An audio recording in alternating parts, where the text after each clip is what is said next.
Hello, everybody. Welcome back to Stakeout. It has been a very long time, but we are back with some very obvious changes. First things first, Yoshi and Ketchup, we just weren't able to find a really proper schedule, so we're moving on from that version of Stakeout. They'll probably turn up sometime, but unfortunately, it didn't work out. I do have a new co-host, though, if you want to go ahead and introduce yourself, though I'm sure most people already know you. Hello, I'm the fake Bennett. I make Dead by Daylight videos. That's all I got. Pretty good. Pretty good.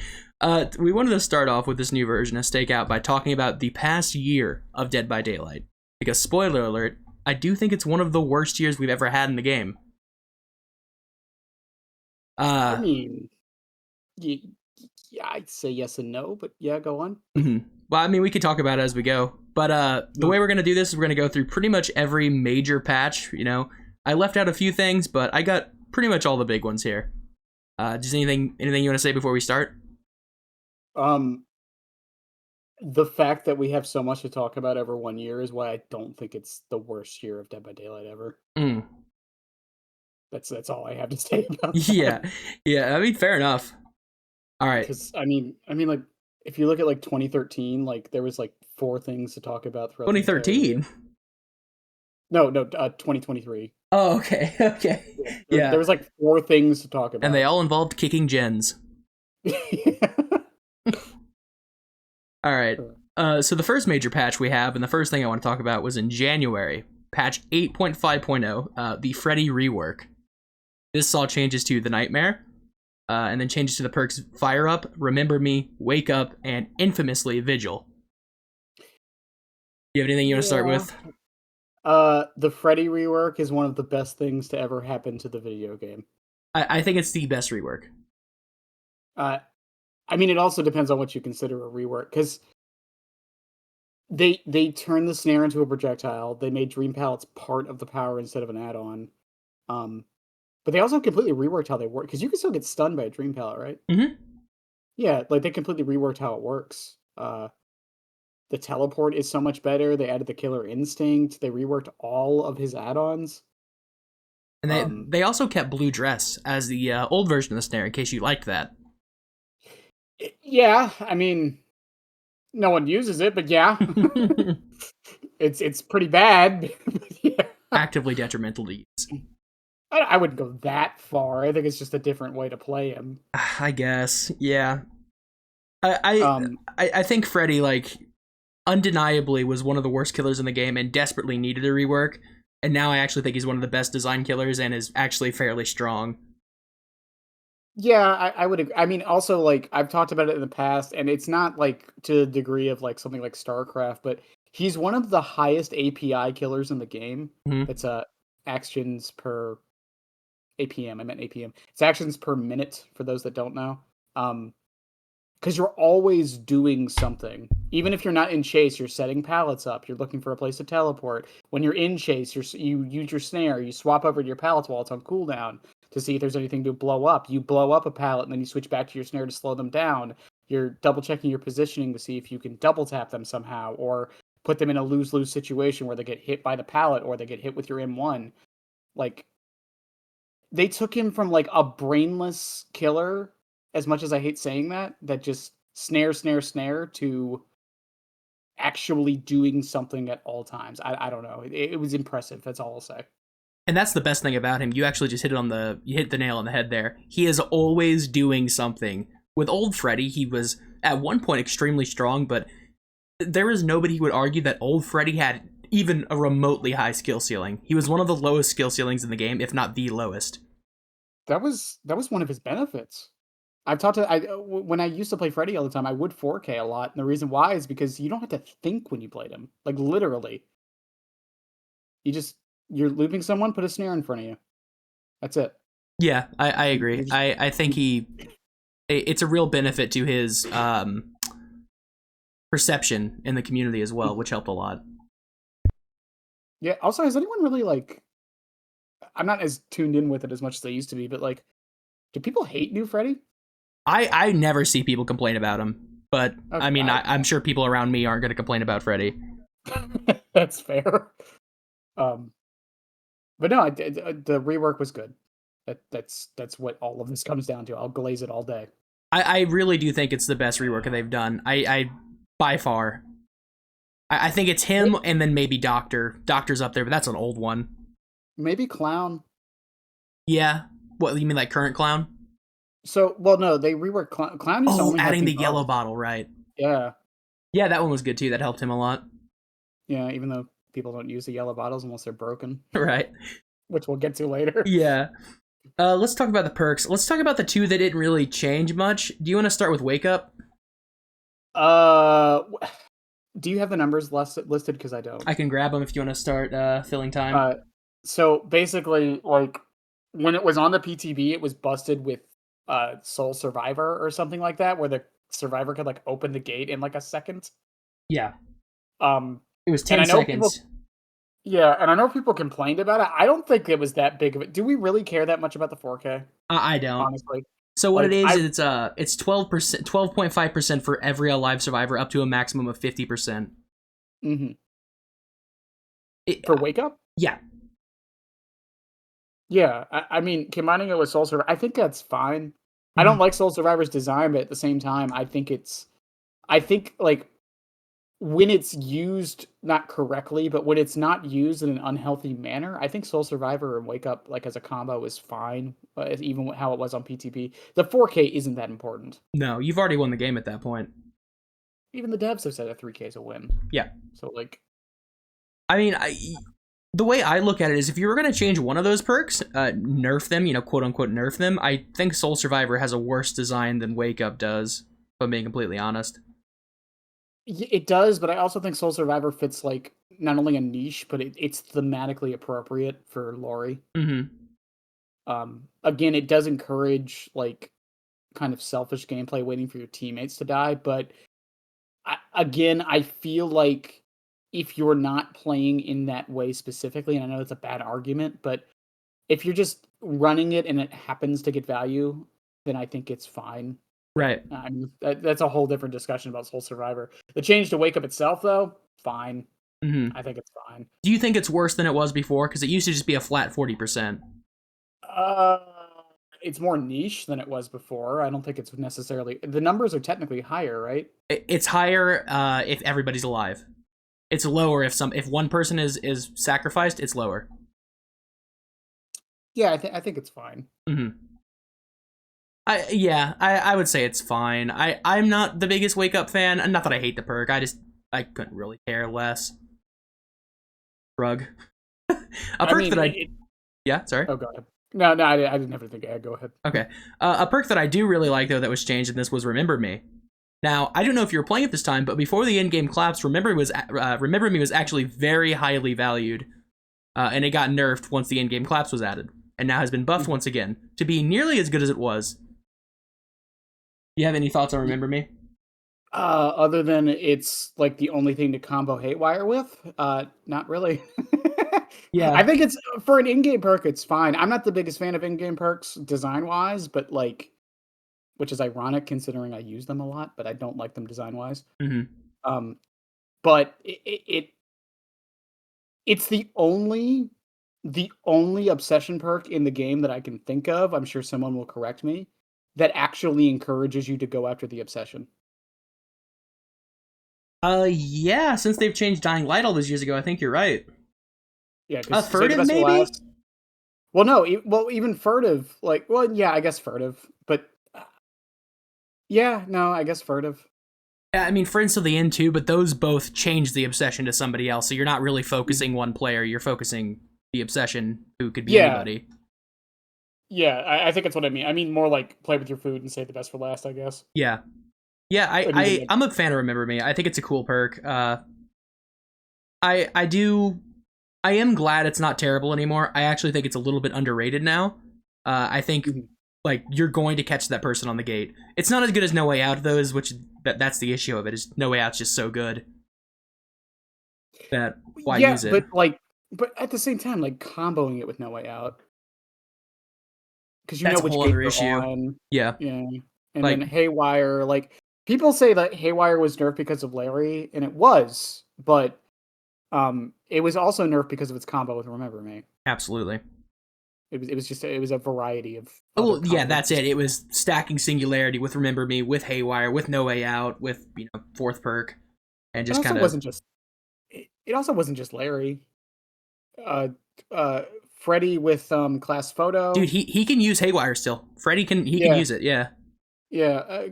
Twins in general. Who's another killer that Probably can like watch both? Springtrap? Throw the axe on the door, maybe? Yeah, Springtrap can watch him pretty well. I don't think it would have been nerfed because of him, Right, but right. yeah, there's other killers. It's just Larry was just the best at it, so he was the scapegoat. Mm-hmm.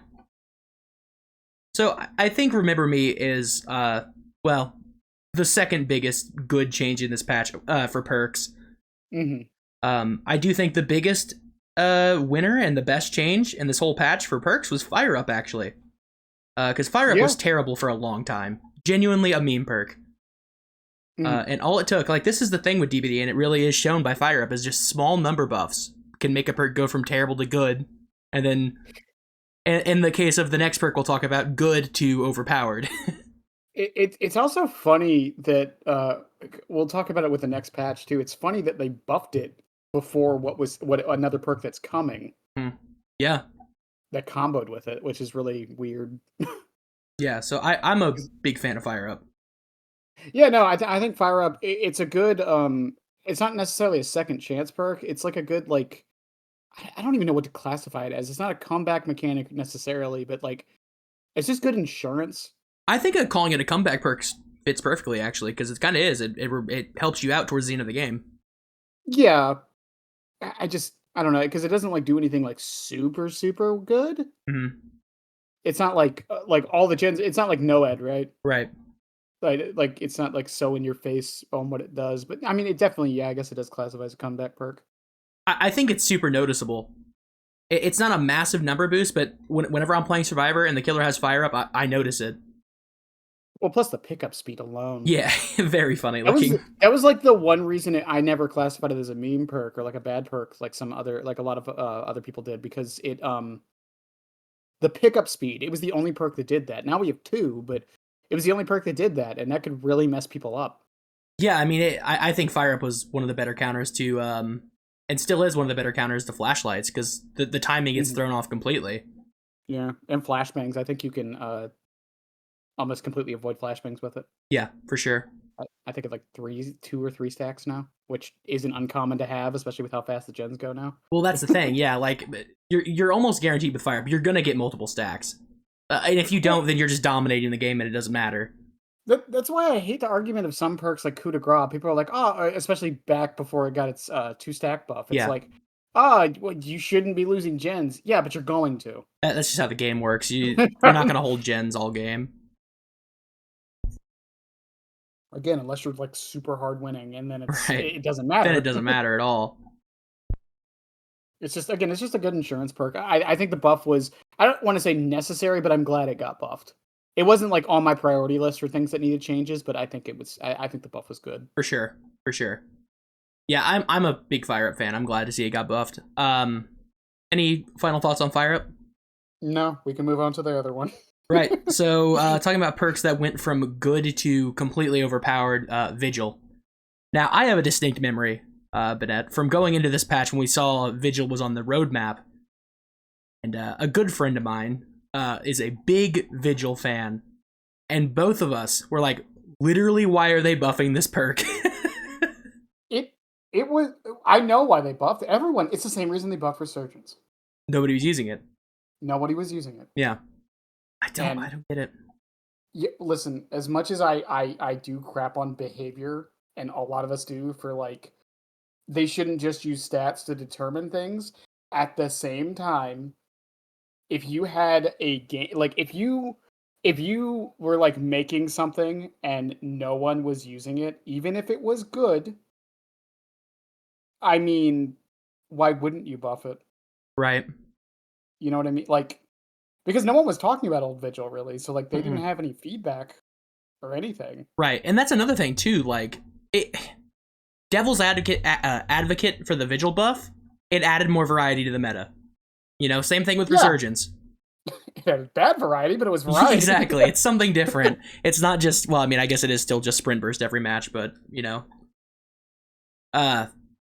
Vigil got a very small nerf a couple months ago. Didn't really do anything to affect it. It's still obscenely broken.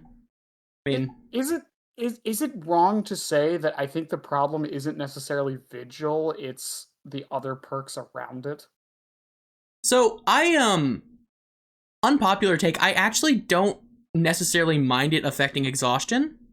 I hate that it affects everything with exhaustion.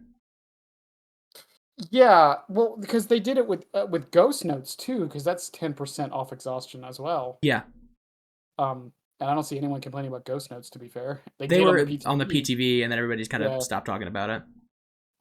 But like, I don't know. I think Vigil, like, the idea of a perk that makes status effects last less is interesting. I actually don't think it's bad, and I don't even necessarily think the number itself is bad.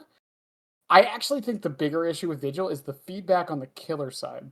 Yes. You get no warning if they have it, and then they just don't get hindered or whatever. Well, I showed you that clip the other day of I was on Larry's against Nick Cage, who I had, was it Friends to the, it was either Friends to the End or Ravenous. It was Friends till the end. Oh yeah, it was Ravenous. Yep. It was Ravenous, and I went to go M1 him. Ravenous was still up, and he didn't go down. I knew he had Vigil after that, but like I have no idea beforehand, and it had like a solid fourth of its timer left.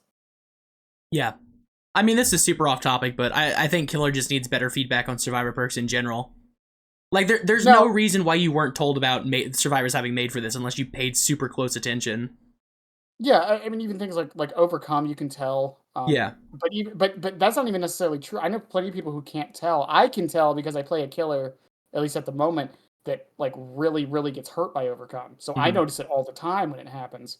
But like if you're playing like, I don't know, Kin or like even Huntress, Blight. like you're not really gonna notice, or Blight. Yeah. Not just because like you don't really care, but also because like there's really no way for you to really tell unless you're severely affected by the perk. Because if you're playing like an insta-down killer, you won't even know Overcomes in the game. Yeah, for sure. But no, the bigger problem with Vigil is definitely the feedback. And I don't know about all Survivor perks, but there are some, like, I would love feedback for like if Blindness did something or Oblivious did something, or if the Survivor is like affected. Like I think I've changed my stance on this. I do think the killer should know if a Survivor is afflicted by an effect. Yeah, I don't mind that. I think the easiest way to do it, because my problem with it before was, well, let's say you're running Mindbreaker. If you see the survivors are exhausted, then you know they're on a gen. I think the easiest way to change it, and I know people would hate this because of how finicky the code can be, but just make it based on line of sight. If you can see a survivor, you can see what status effects they have. Yeah, this would be super off topic, but I had an idea for a perk once. Whenever you M1 a survivor, it tells you one of their perks. I thought that would be a cool idea for a perk at some point.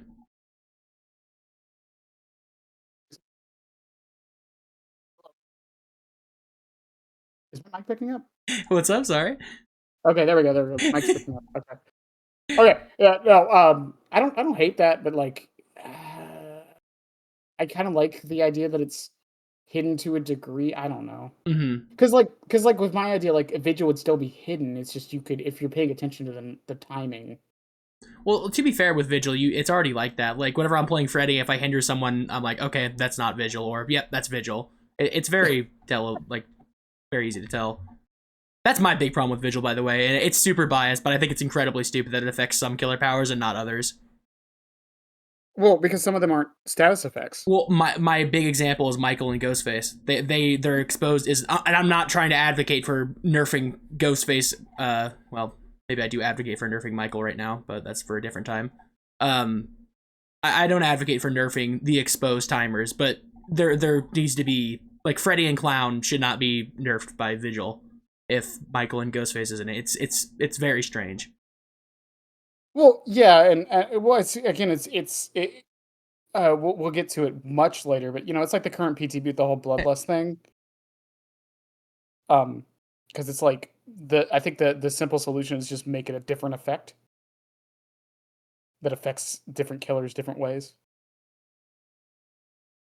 Yeah, I don't know. I think it's just not the best design. Well, yeah, no, I'm not saying like I do think they should nerf Vigil's numbers. I think what was it before 33? It was 30. It Right? was 30%. Yeah, I mean, I think if they nerfed it down to like 45, it's fine. Yeah. It's still annoying, but like again, I don't hate the idea of a perk that is designed specifically to counter status effects. I don't mind that, even though there is one status effect on there that they could have added to it that actually would have been interesting. What Which status would effect? be incapacitated. Oh yeah, bring that back. Yeah. Well, because so it's the only status effect not that Vigil doesn't affect. And funny thing about incapacitated, there is only one thing in the entire game that does it that isn't a killer power. Ooh, what is that? The Huntress add-on. It's a Huntress add-on. That's it. It's the only thing that does So it. silly. They were trying to hide that fucking status effect. I mean, I don't doubt it. I don't blame them. That status effect was such a mistake. It was so like poorly done. It's disarm from fucking League of Legends all over again. I don't like. Was it us that was talking about it? I think Eruption from 6.1 was a cool perk. Unfortunately, it was just exploited really hard. Well, again, that's the thing though. What I'm saying is like, I know we all hate band-aid fixes, but I think if a perk is specifically designed to counter another perk, I actually don't think that's necessarily bad. Yeah. If the player base actually starts using it. I think like let's say Vigil was 50% and you added incapacitated to it. I don't think they would have had to nerf Eruption. Right. I think it would have been fine as long as people actually started bringing Vigil, because then the killer wouldn't bring Eruption every match, and then Vigil wouldn't get brought every match, and the perks would kind of just be there in a standoff like a Cold War the whole time. I mean, that's how metas change. Eventually, they make stuff that counters it, and then the people just stop using it. You know? Yeah. But, like, yeah. I mean, because since then, I don't know if we'll go into the specifics later. They nerfed it to not affect everybody in range, and it doesn't stack, right? It affects everybody in range, but it no longer stacks. Okay, yeah, which I think was a good change. That was the big one that it needed, I think. Yeah, I would be curious what they do with it in the future. I think they have bigger fish to fry at the moment. As much as I hate it, I do agree. I think you can leave Vigil like this for a bit until we fix some other issues. Yeah, and my point earlier though was like I wasn't even necessarily talking about the killer side. I think the bigger problem with Vigil isn't Vigil itself; it's everything around it. Again, it's like it's the same problem with certain like add-ons. It's like whenever you change a killer, you have to consider one of their add-ons that affects that thing. Like cooldown is a good example for that, right? Every time you change a cooldown on a killer power, you have to think about their cooldown add-ons. Right, like Barb's glasses. We were talking about it last night. Yeah, or Chucky with Power Drill. But with Vigil, it's like you have to consider every exhaustion perk, every mangled perk, every hemorrhage perk, like you have to consider all of these other like things that cause all of these status effects. But I think the two big ones are the three big ones: hinder from Clown and Freddy because it's part of their power, and exhaustion perks in general. I think Sprint Burst is the big one. Yep. And Exposed. Because, like, Ravenous, I'm fine with it being on a timer, but just code it like Michael's. Yeah, and then exactly. Problem solved. But then again, there's other ones where I like Friends to the End. I'm actually fine with it not working on Friends to the End. Or with it working on Friends to the End. I'm actually fine with that. I think it's one of those perks you have to be a bit pick and choosy with on what it does and does not work against.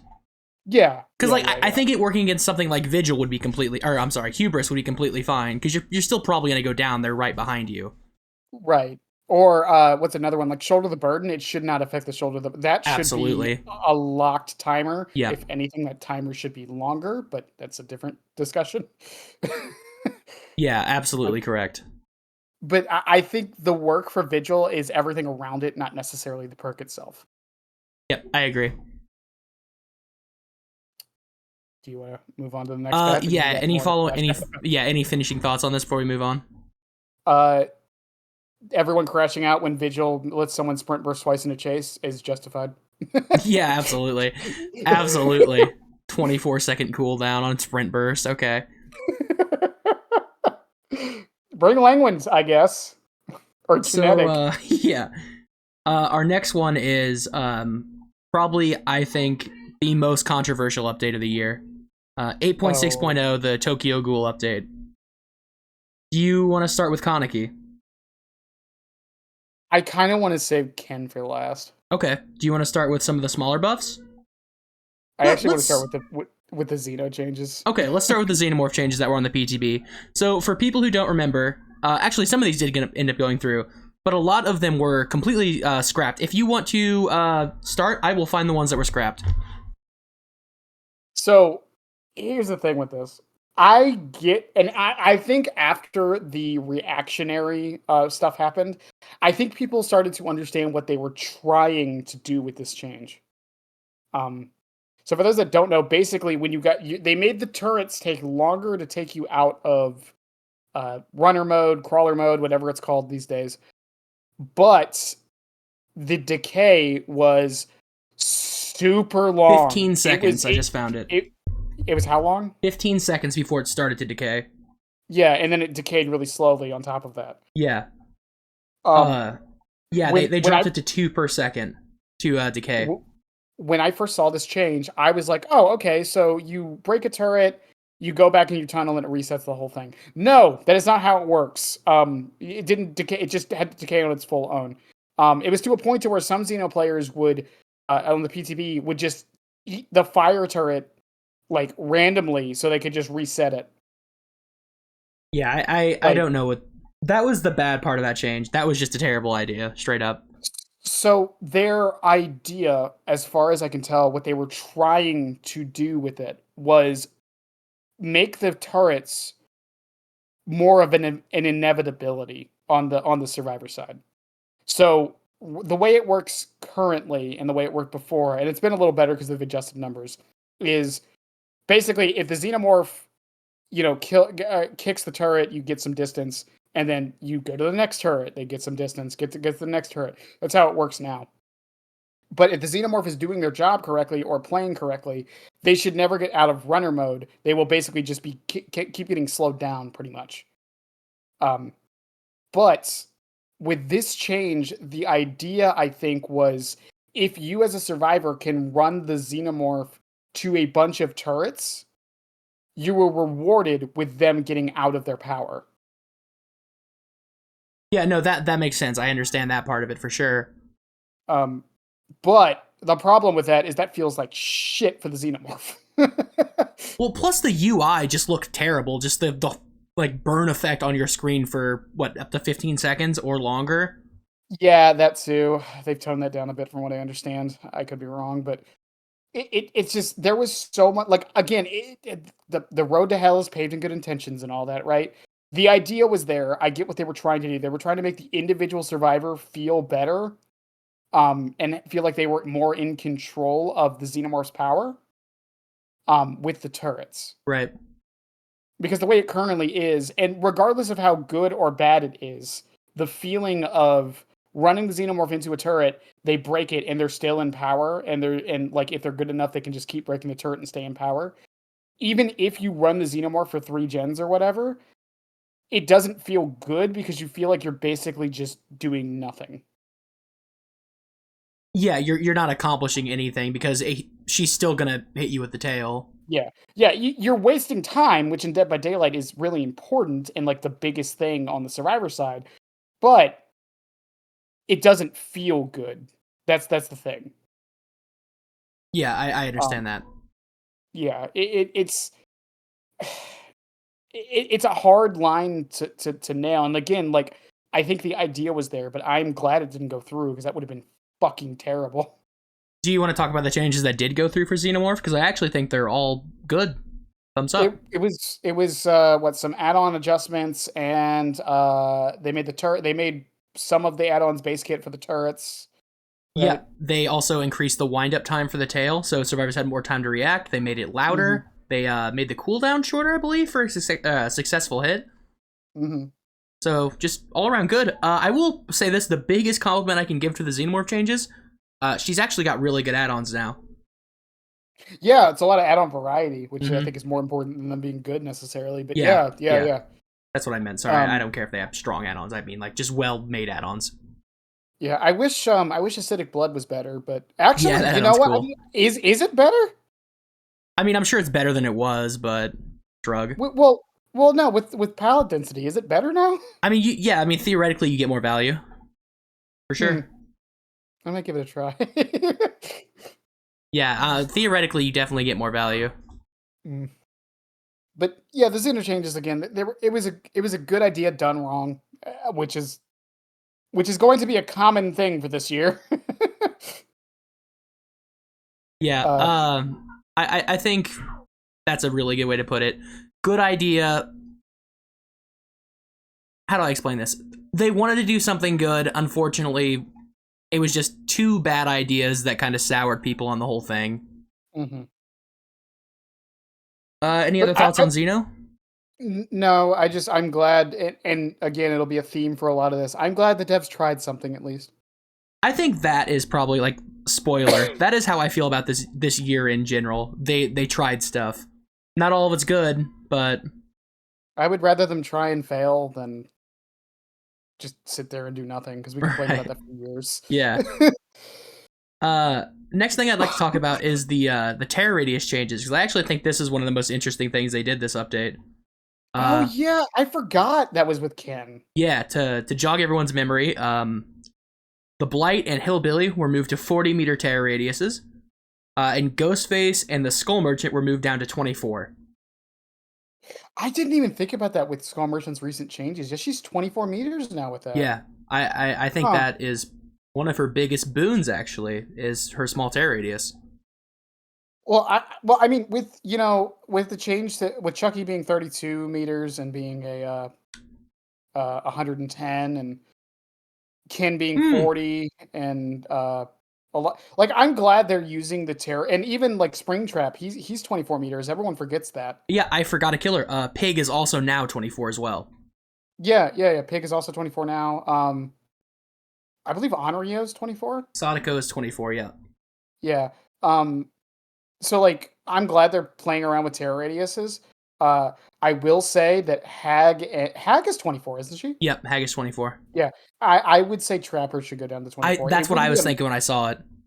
Yeah, I don't think it would be a massive buff to him, obviously, but I think considering he plays very similar to Hag, it should just be It would 24. help him a lot. I actually, when I saw this, and I'm still back and forth on it, I think Doctor should be 40. I know he gets a bigger terror radius when he has his blast up with the calm Mhm. add-ons, but like going up to 40, that also buffs the calm add-ons too, and makes them less necessary as well. I feel like it's a debate of whether or not the combat on should just be base kit. At Yeah, least that that would be aspect of that would them. be nice for him. It's similar to Legion, how Legion gets a bigger terror radius every time they get a hit. I did not know that at first either. I argued that Legion should be 40, not knowing that his terror radius gets bigger when he frenzies. Yeah, it gets bigger on every hit too. Doesn't it? Am I'm I sorry, wrong on what's the that? question? Doesn't Legion's terror radius get bigger every time they hit someone feral? Maybe, I'm not sure. Because they get a bigger speed boost. I think it was to compensate for that. Yeah, I think you're right. I think you're right. Yeah, yeah. Well, again, it's a cool idea because like terror radius is such a weird thing, and I know I've complained about the monitor changes they recently did. I think there's a few reasons why they did it, and I think this is one of them. Um, because this means that they have more leeway to make killers have smaller terror radiuses without monitor being a factor as much. Um, but no, again, like I think it was a good change to all of these killers. Now, the two that did get changed that were kind of weird when you think about it are Ghostface, Skull Merchant, and Pig. I said two, I meant three. Because they can go undetectable. But Yes. but I'm kind of fine with it because of how they play. At I, least Ghostface and Skull Merchant. I would actually argue that Pig was the one who needed that the most. Back in the day, people would run Whispers on Pig and use that to know when to crouch. Because her terror radius was 28, and then they changed it to fucking 32 and all that. Yeah, And now I that mean, strategy's kind of back. yeah, and you could do that with Ghostface and Merchant as well. Yeah, for sure. Yeah. Like if you see someone on Whispers, like Whispers pops up, just throw a drone down, get undetectable for a bit. Yeah, I definitely think that was a large benefit for those killers. I'm not as much of a fan as the for the Billy and Blight changes. I think that just made their slugging better. but I do see the vision behind making the terror radius bigger.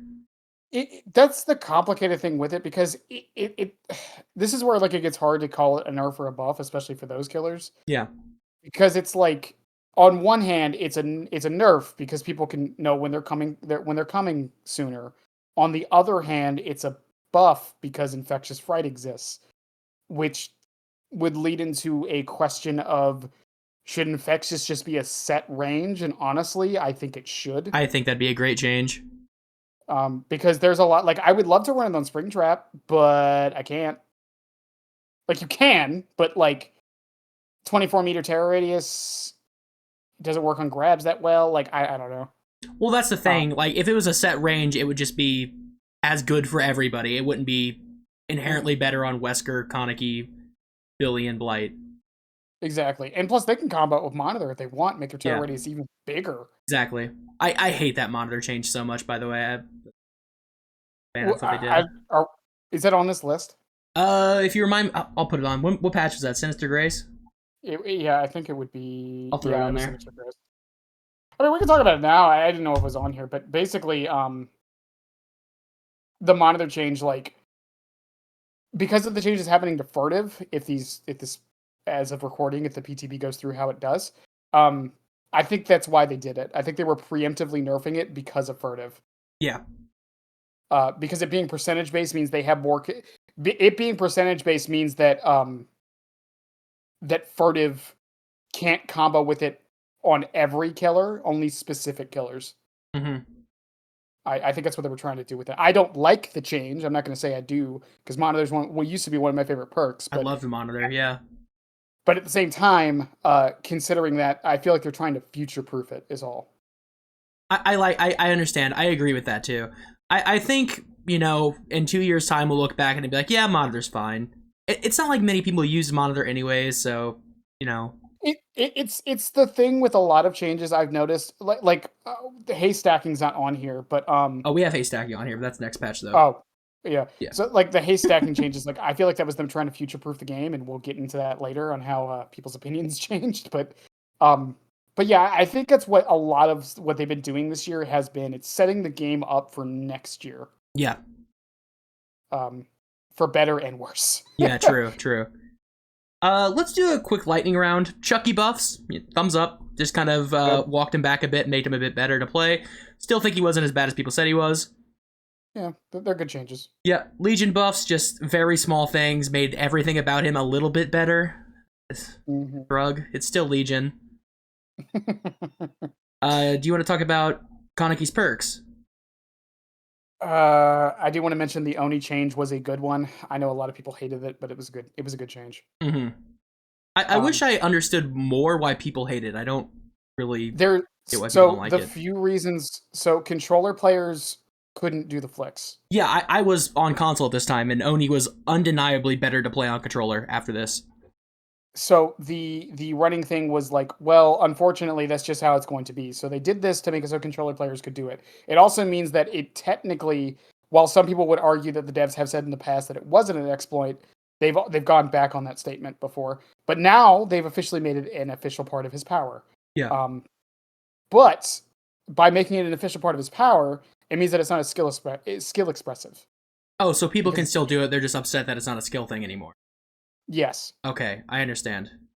That's the big contention from especially Oni players. And that's the double-edged sword of that kind of stuff. I still think Oni's really good. I know a lot of people have been saying he's not that great anymore. I think power density hurt him a lot more than other killers. That's true. I will agree with that. But like, he's still good. If he gets the snowball going, he's good. Yeah. That was kind of our lightning round on the buffs. Just pretty minor stuff. All good, but nothing really worth talking about. Let's talk about Koniki's perks before we get to everybody's favorite killer. The ghoul. The one that I really dislike is Nothing But Misery. That's the Hex. That's the Hinder, yeah. It's not strong. It's a bad perk. I just don't like them making these types of perks. I think the requirement could go down to 6 hits and it'd be fine. Yep, absolutely. I mean, absolutely, yeah. That's a lot of hits. Like there are some killers like Clown can use it kind of, but there's better options. I mean, And the it's fact, completely unnecessary is my thing. Like I play the hinder killers. It's completely yeah, unnecessary. it's 5%. Yeah. Like it's not even It's that much, and it's a hex. mhm. What is knockout? It's Do you a know what knockout is off the top of your head? it's 5%. Okay, it's also 5%. Okay. Yeah. Yeah, it's the same amount, which I think is fine because it saves you about a second or so. But like, it's it's not even the amount. It's just what you have to do to get it. Mm-hmm. Because like, who are the killers who can realistically use this? Like Freddy Clown. Clown, Deathslinger, I Deathslinger, guess. yeah, I was thinking that too. Who But else? even Deathslinger, like Deathslinger can use it. But like, what if he doesn't get 8 hits? What if two of those hits were from the spear break? Yeah. Like there's on top of that it being a hex. I don't would it be busted if it was a permanent buff once you get all the hits? I don't think so. I don't think 5% is really even noticeable by eye, like just by looking at it. Well, yeah, again, it's like it saves you like a second of catch-up, and that's if they're running in a straight line. Yeah, and with how many pallets are on the map now, like they're gonna make it to another pallet or a window. 5% isn't enough to force a medium vault either, so I honestly, and I've said it before, like my one thing I will give behavior is that this is before kin was introduced, but was that the idea of separation of like M1 and M2 killers in the sense of like Huntress can't really use M1 perks. She can't use Surge or Jolt or something, right? right. So you can make those perks a little bit stronger because like Nurse can't use them, Billy can't really use it too well, blah blah blah. But because Ken is technically an M1 killer because he can down you with an M1, he has to. I think Spirit falls into this too. And Spirit falls into this. It makes perks like this harder to adjust. Yeah. Because you have to take fucking Kin Kaneki into account with it now. Mm-hmm. Like, I don't know. Because like I don't play Kaneki much, but when I do, I run Surge. Yeah, because you're gonna down him with the M1. Like, right. You have to. Yeah. So like, I don't know. I think it's just a badly designed perk in general. I agree. I agree. I think it's a extremely weak perk with a design that I think is really bad. A hinder perk that is extremely good that nobody uses for some reason, but it's like sneakily one of the most repulsive perks in the game? Forced Hesitation. If you want to see a hinder perk that's good, use that perk. That perk is gross. It's the best tunneling perk in the game. It really, yeah. That reminds me of a story. I was playing Chaos Shuffle on stream, and I was playing Clown, and I got Forced Hesitation. Oh my god, this guy was like slow walking across the map trying to get away from me. It's the best tunneling perk. It's one of the best anti-body block perks. Like people bring up like Forced Hesitation for anti-body block. Fucking just down the person with Force Hezi, and the other person they were trying to help is not getting anywhere. No. like honestly, I'm surprised I don't see this perk more often. If I'm honest with you. Yeah, I don't know. That perk's gross though. But anyways, yeah, nothing but misery is not it. Yeah. A miserable perk to use. Yeah, none are free. Yeah. None are free. This is an interesting one because I don't hate this one. And I actually think it's fine. It's just like, why? It's one of those in-game perks that aren't going to make it into an in-game build because it's not as good as No Way Out or Remember Me or Noed or Rancor or, Well, Cruel Limits does this job almost better anyways. Yeah. Does Cruel Limits work during... Yeah, Cruel Limit works all game. Yeah, it works on any gen completion for 30 seconds. It doesn't stop pallets, but like it's in game. If you did your job right, there shouldn't be that many pallets anyways. I mean, I would say None Are Free probably got an indirect buff because of pallet density. Yeah. There still shouldn't be that many pallets though. Yeah, I don't know. Like this is one of those perks I feel like I don't know what they could do to make it better because like I think it's fine. It's just like why would you run it? I mean, I think that's the best way to describe it. It's fine. It's if you want to use it, you can. You'll get value out of it. I'm trying to think of like killers that would like really like this, and I can't think of any. Even for in game, Singularity. Singularity doesn't care. He just bulldozes the pallets anyways. Yeah, I mean it destroys pre-dropping, which counters them, I guess. That's a stretch, but fair enough. I don't know. I'm trying to think of something. Like, Leatherface, maybe. There's got to be someone. I mean, again, like it's such a specific. Well, and also like the other killers with like in-game add-ons, like Knight and Ready? Knight, Springtrap, Freddy, like all of them don't really care about this either because they'll just bring Blood Warden, right? Right. Because it happens when the correct me if I'm wrong. It's when the gen is done, not when the gate is when the gen is done. Yeah. See, I think that's part of the problem. If it was when the gates opened, it actually might be better. Why do you say that? So let's say you're running Blood Warden. Mm-hmm. The gate opens, you down someone, you put them on a hook. Now, for the next 60 seconds, if you hooked off 4 survivors, not only can they not leave, they also have no resources to work with. Yeah. So, like, let's say you hook someone in a quote-unquote bad spot. It doesn't matter. There's no pallets or windows for at least 60 seconds. That's like you're guaranteeing second stage at that point almost, or a trade. Yeah, so, like, honestly, that might be the change it needs. Just make it activate when the gate opens. Mm-hmm. Yeah, I wouldn't be against them trying something new with it. That would make it more niche for sure, but I think it's actually kind of what it needs. It's already incredibly niche. You might as well change something about it. Try and make it something different. Yeah, but overall, though, it's just okay. I feel like All right, I was looking at the background gameplay. I was just hitting the gritty as Vecna. Yeah, it's a cool perk, I guess. Like shrug. It's like a 6 out of 10, I guess. I also don't really know Tokyo Ghoul that well, so like I don't know if it's like thematically appropriate. It might be, and I'm just who knows? stupid. Yeah, I don't know. Let's move on though. I mean, this is the clear winner. This is the best perk of the year. Yeah, this is the best perk of the year. Yeah. I don't think it's the best perk in terms of strength, but in terms of just, I love this fucking perk. Forever Entwines. It's so good. Yeah. I love this perk. I used to, because I will just spoil it now, I am not a Kaneki fan, but I used to tell people in stream that this perk alone justifies the entire existence of the chapter. Like, Forever Entwined, it works on every killer, because it's just a damage state. It doesn't have to be M1 or M2. So you can run it on Huntress, Ken, Blight, a Hillbilly. Nurse. You can run it on anybody. Yeah. And it increases pickup speed. It increases hooking speed, which is, it feels so good. It's just, even dropping. Is this the only drop speed too? I think. Yeah. Did Fire Up do that? I don't think Fire Up does that. Yeah, it's funny running this on Springtrap too. He drops people like a sack of potatoes. I haven't run it on Xeno, but I imagine it's the same for her. It's it's really awesome. But no, like there's it's funny too because when this perk came out, I think people like, I don't want to say overlooked it, but I think people were like, it doesn't matter, it's not that great. And then like a month later, people were like, I fucking love this perk. Well, I don't think it's a strong perk. I think it is a waste of a perk slot, but I don't care because it feels really good. Yeah, I think it's similar to Save the Best for Last on specific killers. Like I run Save on Springtrap. It's not a good perk on Springtrap, but it feels good when it works. Right. Plus, Forever Entwined stops flashlight saves. Yeah, for sure. Better than Fire Up, I think.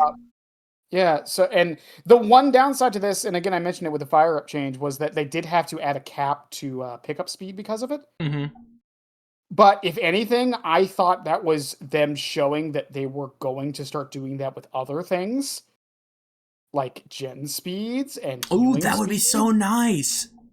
And haste stacking, which I think would actually be the solution. Yeah, they actually did cap healing speeds like really early in the game, and I think they just undid that. Yeah, like honestly, like we'll probably get to this a little bit later, but I think that's the solution to a lot of problems Dead by Daylight has. Mm-hmm. It's not even like, I don't mind there being perks that make gens go faster. I do think there should be a cap on how fast, though. Right, for sure. Because I want the perks to feel impactful, but like not so impactful that they define the game. Mm-hmm. And I think Forever Entwined with the pickup speed is a good example of that. But yeah, no, Forever Entwined, great perk. No notes. Yeah, I think it's the biggest winner from the Tokyo Ghoul patch as a whole. I think it's the biggest winner of the year. It probably is, yeah. At least on Terry side. I don't know. Springtrap is so fucking cool. We'll get to I that meant later. perks. Okay, I meant yeah, perks. I agree with that.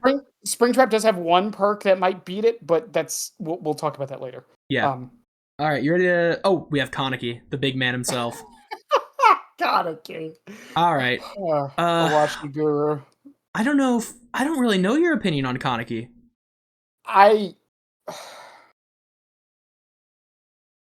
think Kaneki came out overtuned for sure. Absolutely.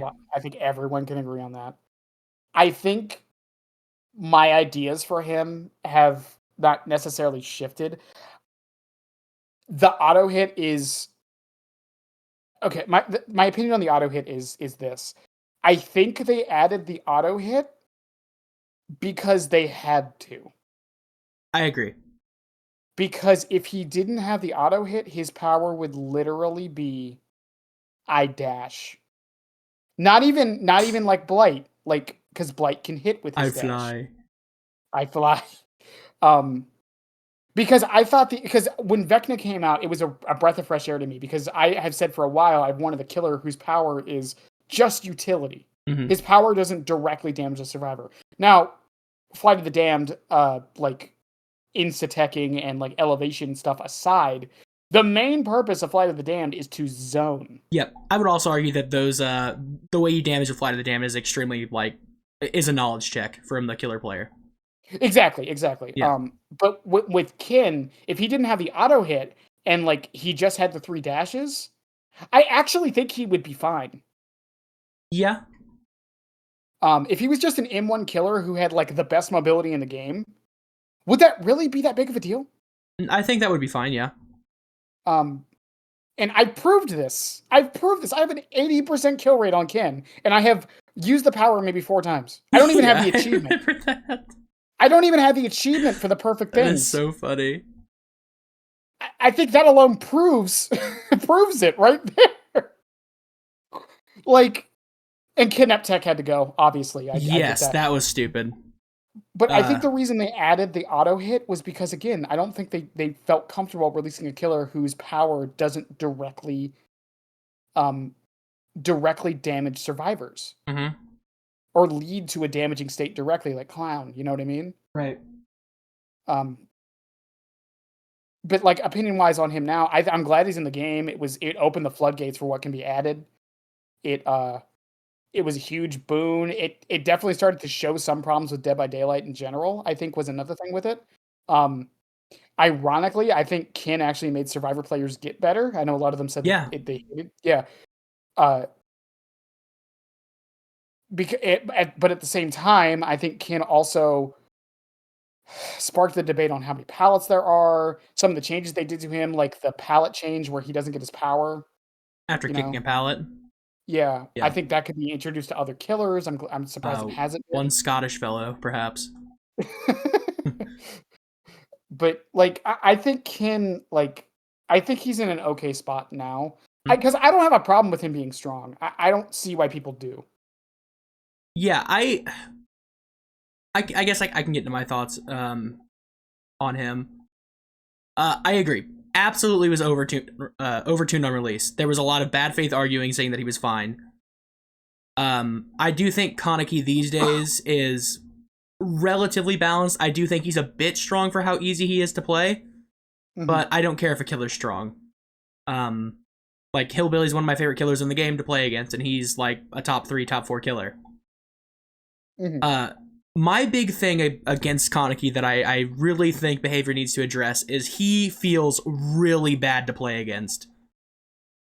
I don't think there's any debate about it. Like, being forced to stand completely still while he goes through a whole cutscene of hitting you just feels terrible. Here's the thing, though. If they lower that too much, then Kins will just start M1ing. Yeah. Which, by the way, for those that don't know, doesn't put your power on cooldown so you can catch right back up. Yeah, I don't think there's a right answer to fixing that. I think with that power, it will just always inherently feel bad. But, I mean, like, cards on the table, come back in 2 years and laugh at me. I do think Kaneki will get reworked in the future. Here's a question I have. You know he has that, like, skill check thing, right? What do you mean? when you hit someone with the auto hit, you have like a skill check thing. Oh yeah, yeah, yeah. It doesn't. All it does is if you land a quote unquote perfect one, it just extends the enrage timer by like 5 seconds. Mm-hmm. I could be wrong on that exact number, but that's all it does. It just extends the enrage timer.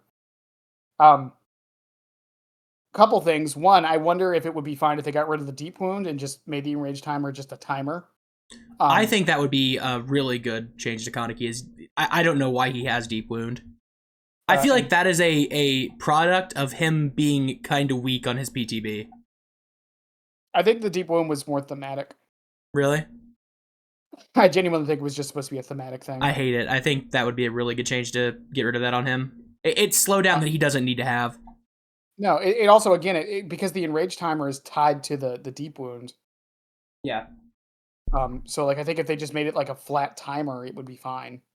Because then, in theory, the survivor can outrun Shao Kahn. If the survivor could outrun Ken long enough, or Rize, they could force him to go for the auto hit again, which can't down you. Mm-hmm. So I think that might be an interesting thing to do with him. I will say this, my favorite thing and the biggest compliment I can give to behavior about Kaneki, he really, really does punish the most boring thing to play against, which is holding W. Yeah, for sure. That, I am a big fan of that. That is a big win for Team Kaneki. But what I want to finish on is, not finish on, but say from earlier is, I do think Kaneki is going to be lined up for a rework. He is very much despised. But I think there are multiple characters more problematic in terms of either being too weak or too strong ahead of Kaneki. Yeah. Yeah. No, I agree. Mm-hmm. Also, if behavior's track record is anything to go off of, we're not going to see any changes to him for at least another year. Yeah. How master, by the way. Yeah, they tend to only change. Knotted rope, by the way. Yeah, true. They tend to only change release killers like the first couple months after, and then we don't see, except for Chucky. He was the exception. He got changed every patch for like a year. It's part of the reason I stopped playing him. It wasn't even that the changes were necessarily bad. It's just I was tired of my character getting changed. Well, how do you keep as a Chucky creator? How do you keep up to date? You have to watch every patch note individually. I don't have to do that. Freddy's not gonna get changed in fucking forever. He doesn't need to be changed. Vector was the same way, to be fair. Mm-hmm. But it wasn't every patch. It was every few patches. He got changed every 3 patches. Yeah. And now he's arguably the best killer in the game. According to Japan, right? Isn't he high up there in Japan? According to every stat page we know of. Oh, I thought you were talking about the Japan tier list. Well, no, the Japan tier list, behavior stats, and Nightlight. According to all of them, he is the best killer in the game. He's just a knowledge check. That's all it is. I don't know. Yeah. I feel like Vecna's good, don't get me wrong. I think Vecna's probably low A, if I was just a top of my head tier list. Mm-hmm. But I feel like Vecna's still very beatable. Yeah, but no, Ken, though, I think, and again, the other thing that we all made a whole spat about it. I can talk. Where him being added to the game was a massive boon for the potential of what can be added to the game now. I agree. Not just from the idea of anime's in DbD now, even though there was already anime with Attack on Titan. Mm-hmm. Just in the sense of what a power can be. What I do want to say about Mr. Ken, and we talked about this beforehand. I want to talk about Deathslinger for a second because, man, I am so sorry to Deathslinger players. So, for those that don't know, if you go back, I'd have to find it, but if you go back and see the dev blogs on Deathslinger's release, there was their original design for Deathslinger was that he wouldn't spear survivors. He would pull himself around the map with his gun. He would shoot the environment and pull himself to it. What, like Pathfinder? Yeah. That's how it was, like a grappling hook. That's awesome.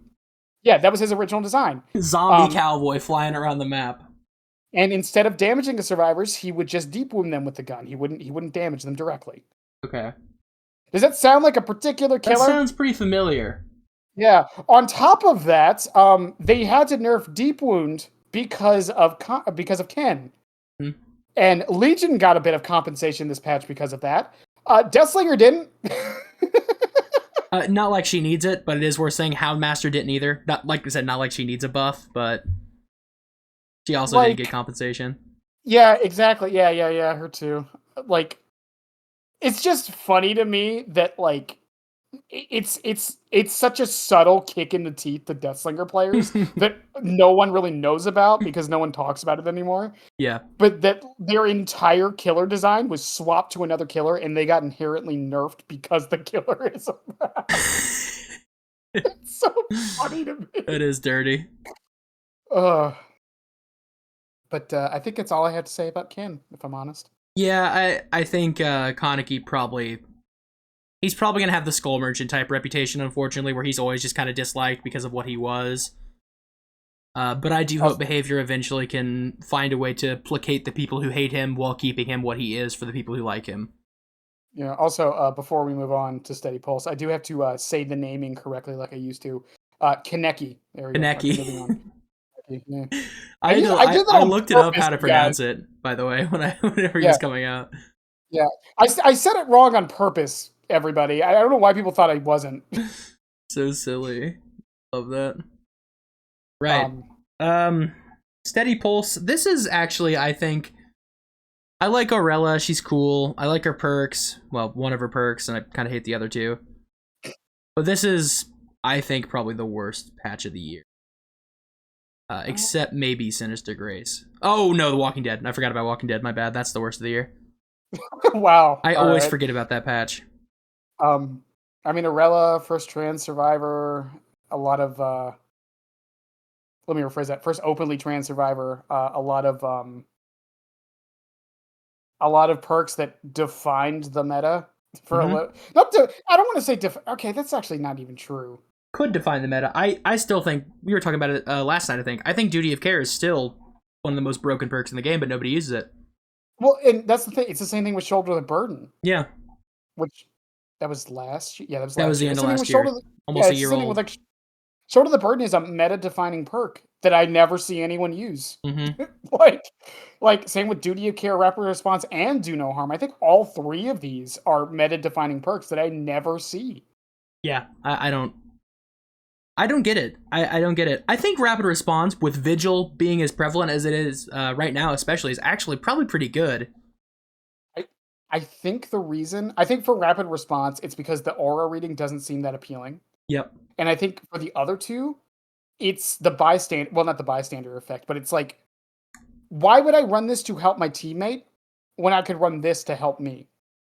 That's I think this is especially prevalent with Do No Harm. Why run that when I can use Botany, which helps me, and it's just an immediate 50%, and I don't have to build it up. Exactly. And it's the same thing with, what was the other perk that came out that was like this? I mean, Shoulder the Burden was very similar. Clean Break was also another one, which I think is actually not that bad. I think Clean Break's really good. But yeah, it's like, why would I run like Duty of Care when I could run Dead Hard, Metal of Man, like all of these other tanky perks that affect me directly? Yeah, and benefit me. Metal of Man gives you a direct buff to it. Exactly. Yeah. I think that's and I don't think there's any way for Behavior to fix that. I think these perks will secretly be like good forever. It's just when you see the perks, you're like, wow, that is strong. But you see the perks every 50 games. Exactly. And I hope it doesn't, like the thing I said earlier doesn't happen where the pick rate isn't high enough so Behavior buffs them. Oh, but I have a feeling they might. I don't think they're as stat brained as they used to be. No, I don't think they are either. I do think like sometimes they definitely are. For some things, which is why I'm really curious about windows of opportunity in the coming months. But we'll get to that with the map changes, which actually was this patch, wasn't it? What do you mean? The map offering changes? That's FNAF, I think.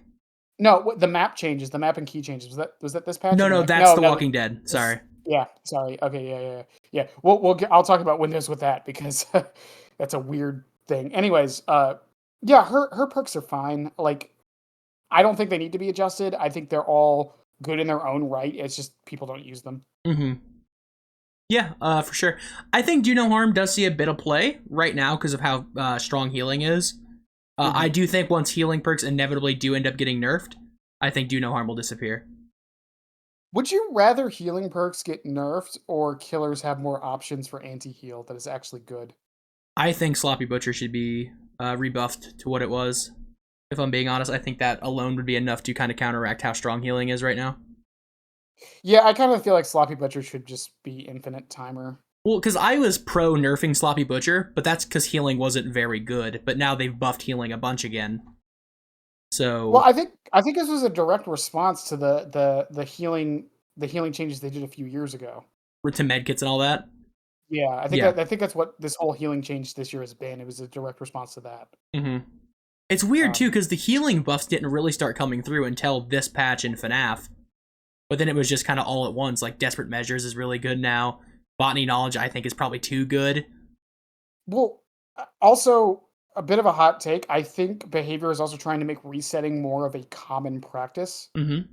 For sure. So because with the anti-tunnel stuff on top of all of this, I think what they're trying to do is literally have the killer not go near the unhooker at all. Right.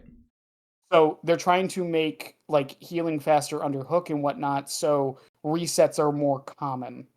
Yes. Um, Which also does, by the way, severely hurt killer pressure. no, it does. I Yeah. agree, but I think that's what they're trying to do. Again, with the thing I said earlier with which buff was it? The xenomorph changes, right? Mm-hmm. It's a good idea. I just think it's done poorly. Yes. Agreed. Um, but yeah, I I mean, mean, I'm part of the problem, by the way. I will say that I love using healing perks. I'm the villain in this story. of all the perks to not add base kit, I don't understand why they haven't added like will make it somehow to base kit. That would be awesome. That'd be. I just there's so many perks in this game and so many mechanics that they could have done instead of just introducing new, very confusing mechanics. Like, We'll make it as that's a general perk, isn't it? yeah, Yeah. Yeah, just yeah, the more I think like maybe not the 100%, but maybe like 50% and then have the 50% would be perk. great, and then just not Have have it it as a perk. And don't let it like the issue with botany knowledge, right, is that it affects yourself as well. That's my big problem mhm. with it. So if it's 50% self healing, or I'm sorry, 50% healing to other people after unhooking or something like that, I think that would be fine. Base kit. I don't know. Yeah, because I feel like that kills two birds with one stone. Well, yeah, and they're also like Gift of Pain would get theoretically more like would be more prevalent in the meta because you would be wanting to slow down heals because healing would be more common then. Thanatophobia would probably see more use. Like, well, no, maybe not Also, Thanatophobia. you know, the more I think about it, correct me if I'm wrong on this. The endurance status effects on the unhook, at least on the current PTB, does it go away when you're healed? On live servers, it does not. I don't know about the PTB. Well, I'm sitting here thinking, wouldn't that just be the solution to every problem people have with the tunneling system? Yeah, I think so. Probably. If you're healed, not if you heal, if you are healed, then all the buffs go away. That's how it should be. I think. Yeah. Then that solves every issue, Mm-hmm. doesn't it? Just thinking about it right now. Yeah, I can't think of an issue with that. Yeah, because that would also mean like the whole breakdown wicked thing. You Yeah. could just tunnel the person now. Exactly. Yeah. You can't down them in one hit, but you could just tunnel them. They don't have endurance anymore. Mm-hmm. And Yeah. same thing is like giving them the endurance is giving them a second health state. Right. This also gives them two health states. Yeah, I mean, Huh. I agree. I think that would be a good change. I mean, just like I said, thinking about it right now without like putting a bunch of thought into it, yeah, it sounds like that'd be a good change. Yeah. Yeah, the more I think, I feel like that fixes like every issue everyone has with it. I don't really have any other thoughts for Arella herself. Do you want to talk about the haste and hinder stacking? I think the community got really rejective of this for no reason when Yep. it was a good idea. I was wrong. I was the I think villain. I think people are starting to realize how dumb it was that we Mm-hmm. didn't go through with this change. Yeah. um, I think the best example, and we'll get to it with him, but Springtrap's like Celebrate poster and Foxy's Hook, Oh, I think were I can think of designed. a better example. We'll get to. I think they were designed specifically with this change in mind for Mm-hmm. no stacking on haste. Um, I get it. It's not fun. I get it. It's like, oh well, I can't bring four haste perks. Not that any of you were, but I mean, you're right. But it means that they can buff the individual haste perks and make them better. Right. Yeah. Like I don't know that I liked that they were going through with this. This change should have went through. I think this is one of those examples where the community was wrong. Yeah, this change absolutely should have gone through. And they haven't said anything about it since, so we'll see. You said you had an example. Do you want to get to it later? It's soon enough. Clown's changes in the Walking Dead patch absolutely was designed with haste and hinder being removed. Mm-hmm. Stacking. That is. Yeah. Because no. I actually think that the insta activation with 12% wasn't as egregious. It was definitely really strong, but being able to consistently get up to like 20% haste every fucking chase was stupid, just incredibly dumb, and he shouldn't be able to do that. So yeah, I think Clown was the biggest example of why haste and hinder stacking probably should have went. Clown, even Ken. Yeah. I also feel like haste and I don't know how they would code this, but I feel like haste and hinder, or haste in particular, shouldn't affect dashes. I hate that it does. Yeah, for sure. Because like Ken with rapid brutality is fucking insane. Mm-hmm. It's only 5%, but it makes a difference. I mean, yeah, but like you notice rapid brutality on everyone though. Like, yeah, 5% for haste is quite a bit, because it's actually, I don't know the actual math on it. Like, you're actually going faster than 120. I don't remember the actual math, though. It's funny with Rapid, because it's one of those perks that I feel like everyone thought was bad until, like, I want to say the start of this year. I loved Rapid. Like, since the day it came out, it was one of my favorite perks. But I also am not a Bloodlust fan, so. Yeah. I guess moving on to the Abandon mechanic. Yeah, I feel like we can kind of cover the rest of Arella pretty quickly. Abandon, like, it's just a good thing. I don't know. I forgot it happened. Yeah, it probably should have already been in. Yeah, I don't really have any thoughts past that. Quest system, I know a lot of people hated this. I like it. I actually really like it. I think there should have been... I think there should have been a mix of the two systems. Mm-hmm. I'm hoping that at some point we get, like, I talked about an idea for years of, like, lesser played killers or lesser used perks having, like, if you use them for this match, you get, like, 10 eerie shards or something. I desperately want them to re-add the fucking play with the hag and place 4 traps and teleport and hit people. Those were really fun, because it made me play twins who I don't play. Well, at the same time, though, I hated some of them, like Plagues. I will die on the Demogorgons was so annoying. Oh my god. But Knights was really annoying. But at the same time, I do like that the milestone system is great. I love it. It gives me more of a reason to play. Do you remember... I'm sorry, I'm just thinking about it now. Do you remember when Nemesis came out? His was like hit tier 3 times or something? Yeah. What was that? Yeah.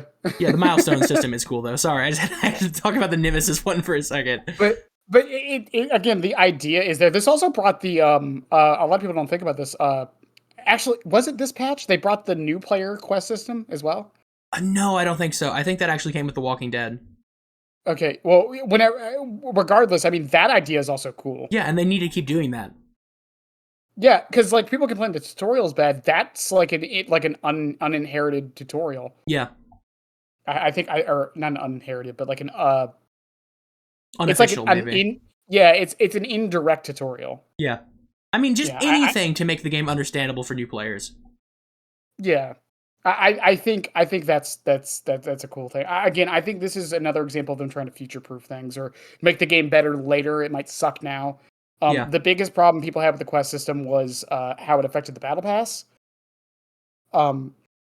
Here is my one caveat to that, is that as someone who doesn't play the game literally every day, I play 4 days a week for the most part.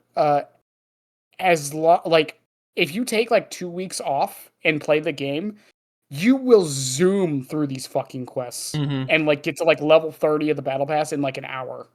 Yep. My take on it is it made Behavior's battle pass go from an S tier design, like really, really good, to like an A tier design. Yeah. I think if Behavior made the battle passes, which I think more companies are starting to realize this, If they made it so they're not time limited and you can buy them at any point, I think that alone would make. I will actually say I will die on the hill that Behavior has one of the best battle pass systems I in the agree. entire Absolutely industry. agree. The last pass was bad. I'm not going to say it wasn't. This pass is bad. The one we have right now is probably the worst one. It's the first one I've never bought. Yeah. Because I literally don't care. And Behavior, add the fucking battle pass back to the menu, please. Mm-hmm. I hate that I had to go into the challenges and then click it. I want to see it because I forget it's even there half the time. It's bad UI. It's really bad UI. That's my one big critique of it, and the battle pass currently being kind of bad. But yeah, I mean, like, it's like how you said, you didn't buy this one. If I didn't stream this game and like want to showcase skins to people in my chat or in videos, I wouldn't have bought it. I'm gonna buy it when I finish it. Yeah, I mean, I don't think I would have bought it. Period. There's no skins there that I like. The Ghost Dredge is cool, but you couldn't see anything. They fixed that. You know, that's the only skin there that I really care for. I mean, I mained a license cool too, killer. By the way, sorry. Yeah, me too. I made a license killer for 2 years, so like I don't even really care about the battle passes in general. Mm-hmm. It's still like good value. Like as much as people complain about it being bad, like $10 for everything that's in there, it really isn't bad value at all. I mean, especially when skins market price are $10. Yeah, you're getting like 10 skins for like $10. Yeah, and they're usually good skins. And honestly, I know this is an unpopular take. I love recolors. When I played Apex, I loved the recolors they would put in the store that you can get for free. I think recolors are very fun. Yeah, and I think the deep rift system is a good middle ground for like the FOMO problem. Yeah, I will say this about the new battle pass. I hate the new deep rift. I hate that you get 6 versions of the same skin. I hate that. But because there's always been that problem people have had. It's like, well, the skin will come to the shop in like a year or whatever.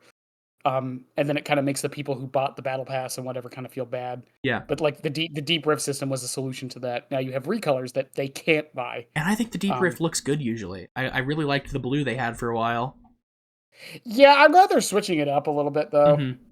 It makes each rift feel like its own thing, which is nice. Yeah. I am a little shocked that Trickster was part of this deep rift. It was odd. Yeah, I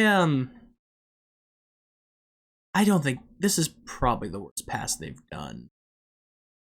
Yeah, I would 100% agree with that. Also, before you keep going, for people wondering why they keep adding Skull Merchant and Trickster skins, even with them being like not great killers, my best guess is that the art team likes making skins for them. It's because they look cool. They look really fucking cool. It's like the same reason why Knight keeps getting skins in battle passes. He looks cool. Yeah. I don't know. Like it's a filler battle pass, like a filler pass. There's not really anything good in it, and it lasts until January. Like it's really bad. It's better than the Dracula one last year. See, I disagree because I think the Dracula one had cool shit in it. No, I agree. It's just that shit was like what 8 months long or something like that. It was there from like October till January. It was fucking insane. Yeah. I don't know. But yeah, speak with your wallets. If you don't like it, don't buy it. Exactly. 100%. Any other thoughts on Arella?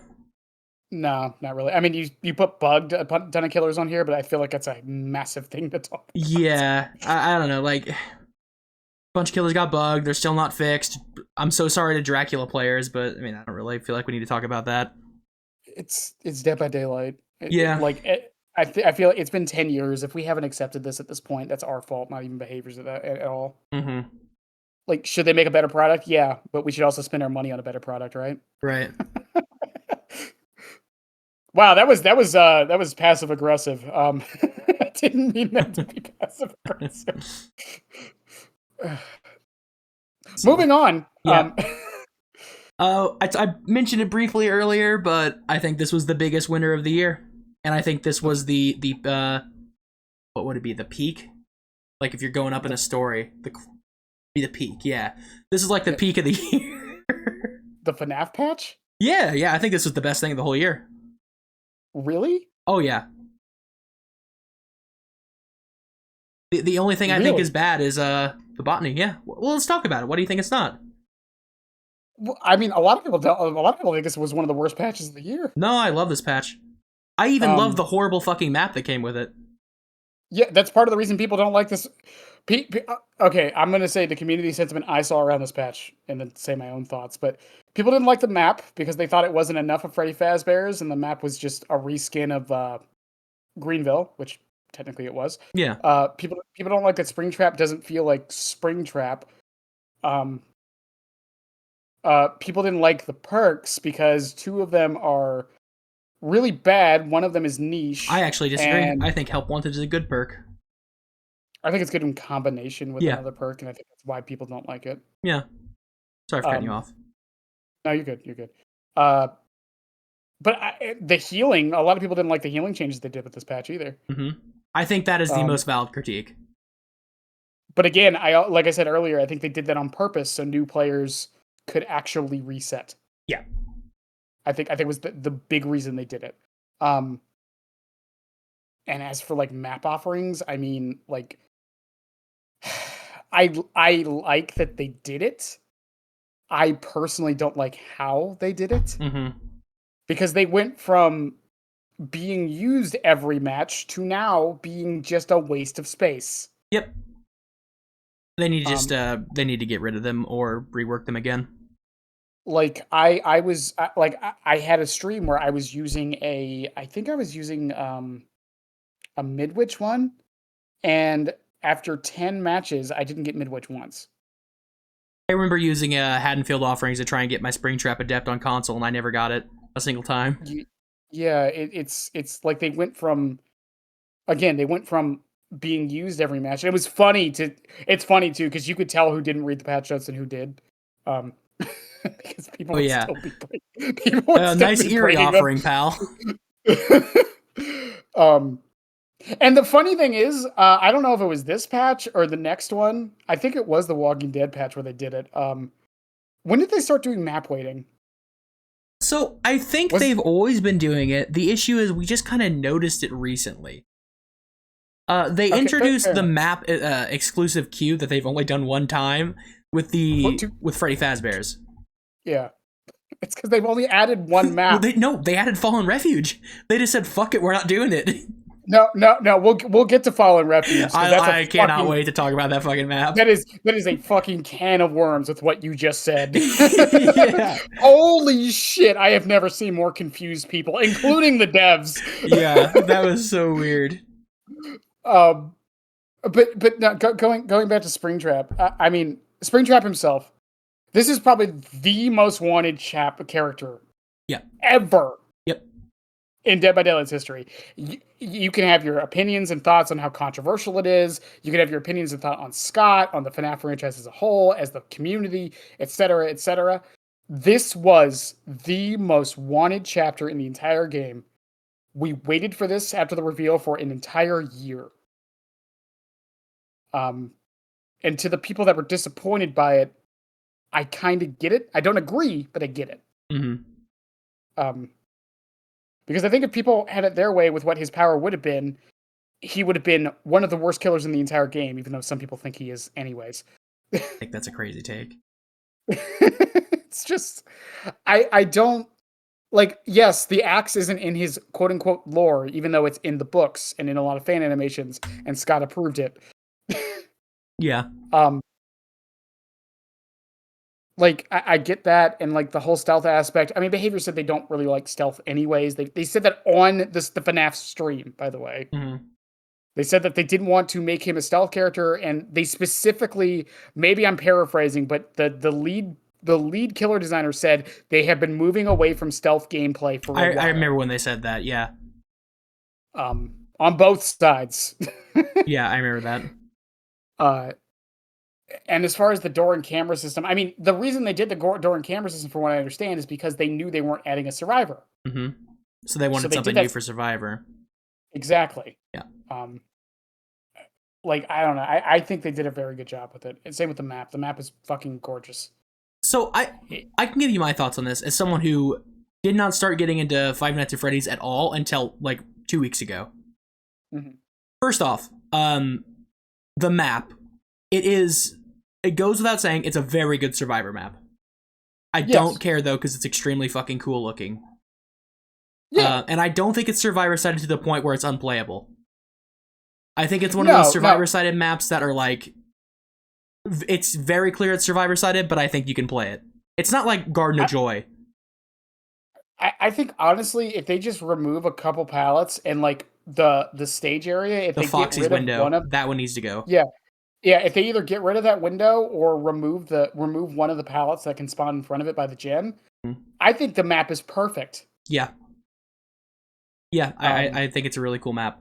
As for Springtrap's power, I can't really speak on how well it fits him thematically, because like I said, I'm very new to FNAF, but what I do know, it does fit. But like I said, I'm very new to it, so I could be wrong.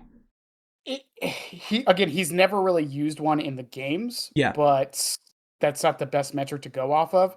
He used one in the books. And there's the fan animation where he used it. Right. But and also, if Scott says that works, like if Scott's okay with that, then like that's Scott's fucking character. Also there's that fan concept that was made years ago. I remember, where he had a fucking he had an axe and no one cared. They were like, "That's cool." Yeah, but no, when they do it officially, no, that's terrible. Yeah, he looks great. He looks fantastic. It's the best he's ever looked. Yeah, it's the best he's ever looked. And like just looking at it, like just pure watered down gameplay, I think his gameplay is incredibly fun. Well, on top of that, like. You DM'd me about this with FNAF the other day, where I said I get mad when people look at William as this. He's a rat man. He's a rat man. Yeah, where people like look at him as like this like super methodical, super genius killer, and then they also forget 90% of his victims were kids. yeah. Like he beefs with children. he beefs with children. He's just a sad man who happens to know how robotics works, which, technically speaking, from what we know from the lore, he actually doesn't. He learned all that from Henry. Yeah. But whatever. I fucking love that. That's so funny. But like his gameplay being like this mix of kind of geometry with how the arc works. I know that's not technically the right word, but I think kind of fits into that though. He's also incredibly simple too. Like you don't have to big brain. You can big brain him, which is good, but you don't have to, which is what he should have been for a FNAF killer. Like a huge chapter like that. Yeah, I love Springtrap. Yeah, and I think the other thing with Springtrap was after Dracula and Ken, he just felt underwhelming. I think that was another problem for a lot of people. I've been saying that a lot. People don't know what a bad killer is anymore. That's why they say he's bad. They see a killer who is, you know, I think better than average, and they think he's terrible. Because Kaneki and Dracula, like, ruined the interpretation of what a good killer is. I've been playing him mostly M1 for the past few days. You've seen it, and I've still been doing fine. Yeah, exactly. You just have to know how to use your doors correctly, where to place your axe, how to use it for the utility. Like, I don't know. There's a lot of aspects about him that I really love, and some aspects of him that are really cool ideas to go forward with. Because while we've had a stance change killer with Dracula, technically Vecna, this is the first one that like stance changes very directly. Yeah. Or indirectly, I mean. When he throws his axe, he's 115. He's 115. When he doesn't, he's 110. And from a design standpoint, I talked about this in my video a long time ago where I said like his axe is perfectly designed because while people complain about his zoning, because of how the power works, it encourages you not to zone. Right. Because you want to throw it so you're 115. Yeah, I agree. I think he's fantastic. Yeah. No, I genuinely do. I think some people were asking for too much with this killer. If I'm honest. That's the thing, and I don't want to be this person because I think this is a shitty thing to say to people. But like, disappointment is self-inflicted.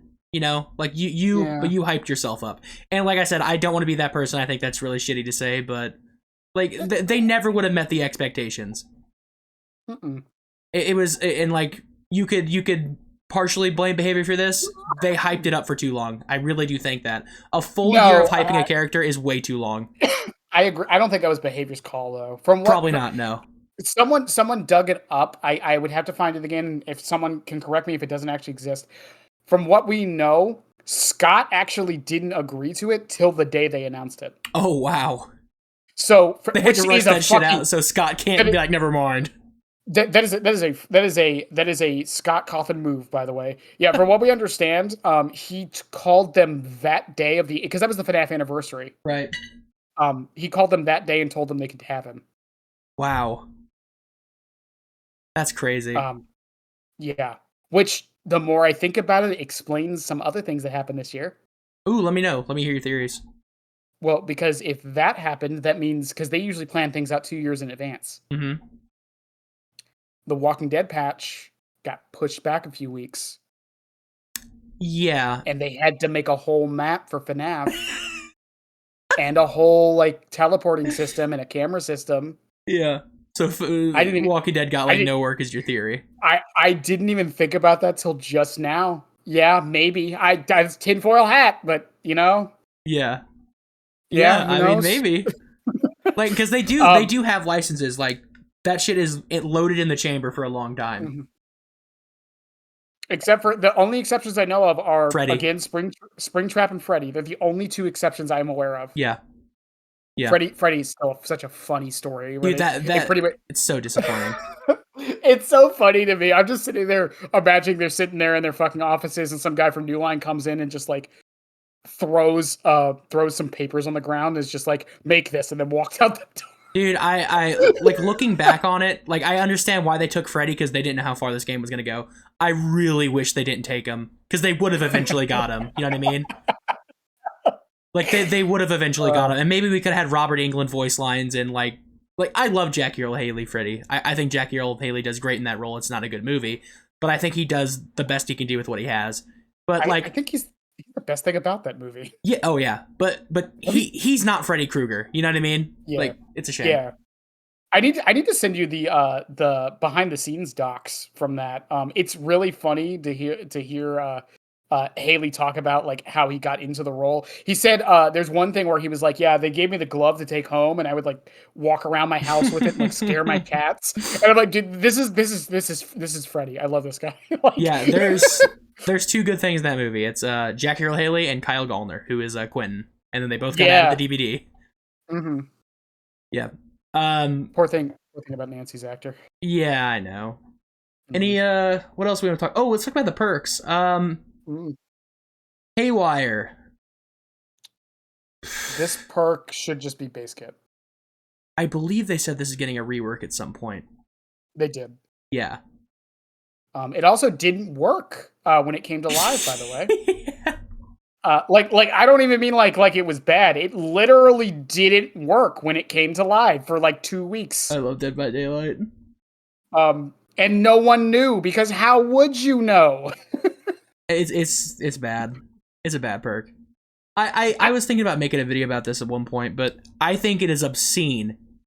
We talked about it earlier. It may not have been during the podcast, but yes, there were other characters who made Haywire really good, but it was mostly Singularity. Mm-hmm. I think it is obscene that we're nerfing the perk instead of the character. Singularity is a top 5, top 6 character. He can handle a nerf. I don't know why we didn't do that instead of nerfing this perk. Just make it so the pods, like, if someone's doing a gate, can't like make it the anti-tunnel thing he has. Yeah, exactly. Yeah, and then the problem solved. Boom. But I still think Haywire should just be base kit. I'm not against that idea. I think people are finally starting to stop 99ing gates, so I don't think it would do much, but it'd still be something. No, it's just a really dumb mechanic. It is all just to be like, I don't think it's a problem. I just think it's a dumb mechanic. I agree. Also, I got this wrong. I don't know if I can correct this here. In my video where I went over every perk on Springtrap, I did not understand how Haywire worked and said the completely wrong thing. It will go past the 80% mark. I did not know that. Mm-hmm.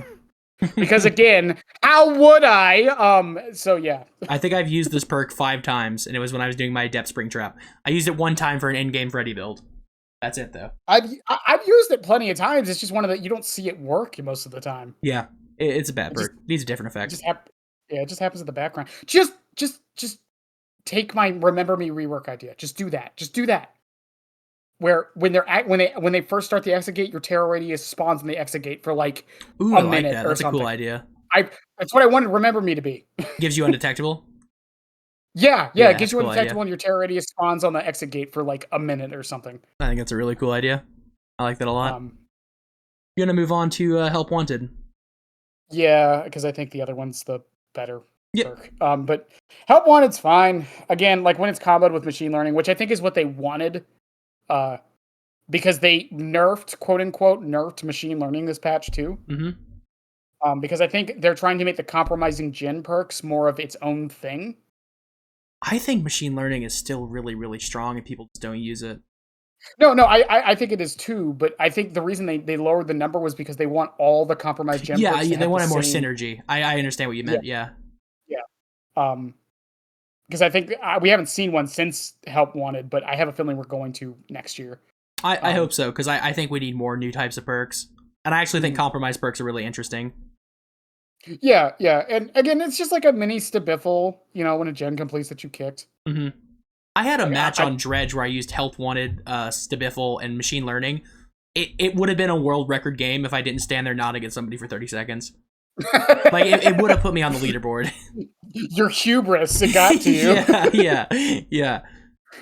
But no, I think Help Wanted's fine. I don't think it needs a buff or changes. I think it's fine as is. yeah, just leave It's it how just it gonna is. I think it's fine. It's similar to Aurella's perks. It's like it's one of those perks that's just going to be there.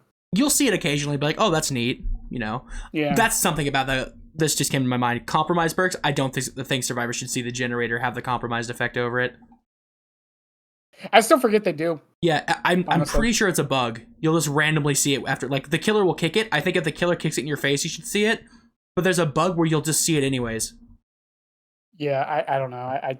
I don't think they should be able to see it. Mm-hmm. Similar to like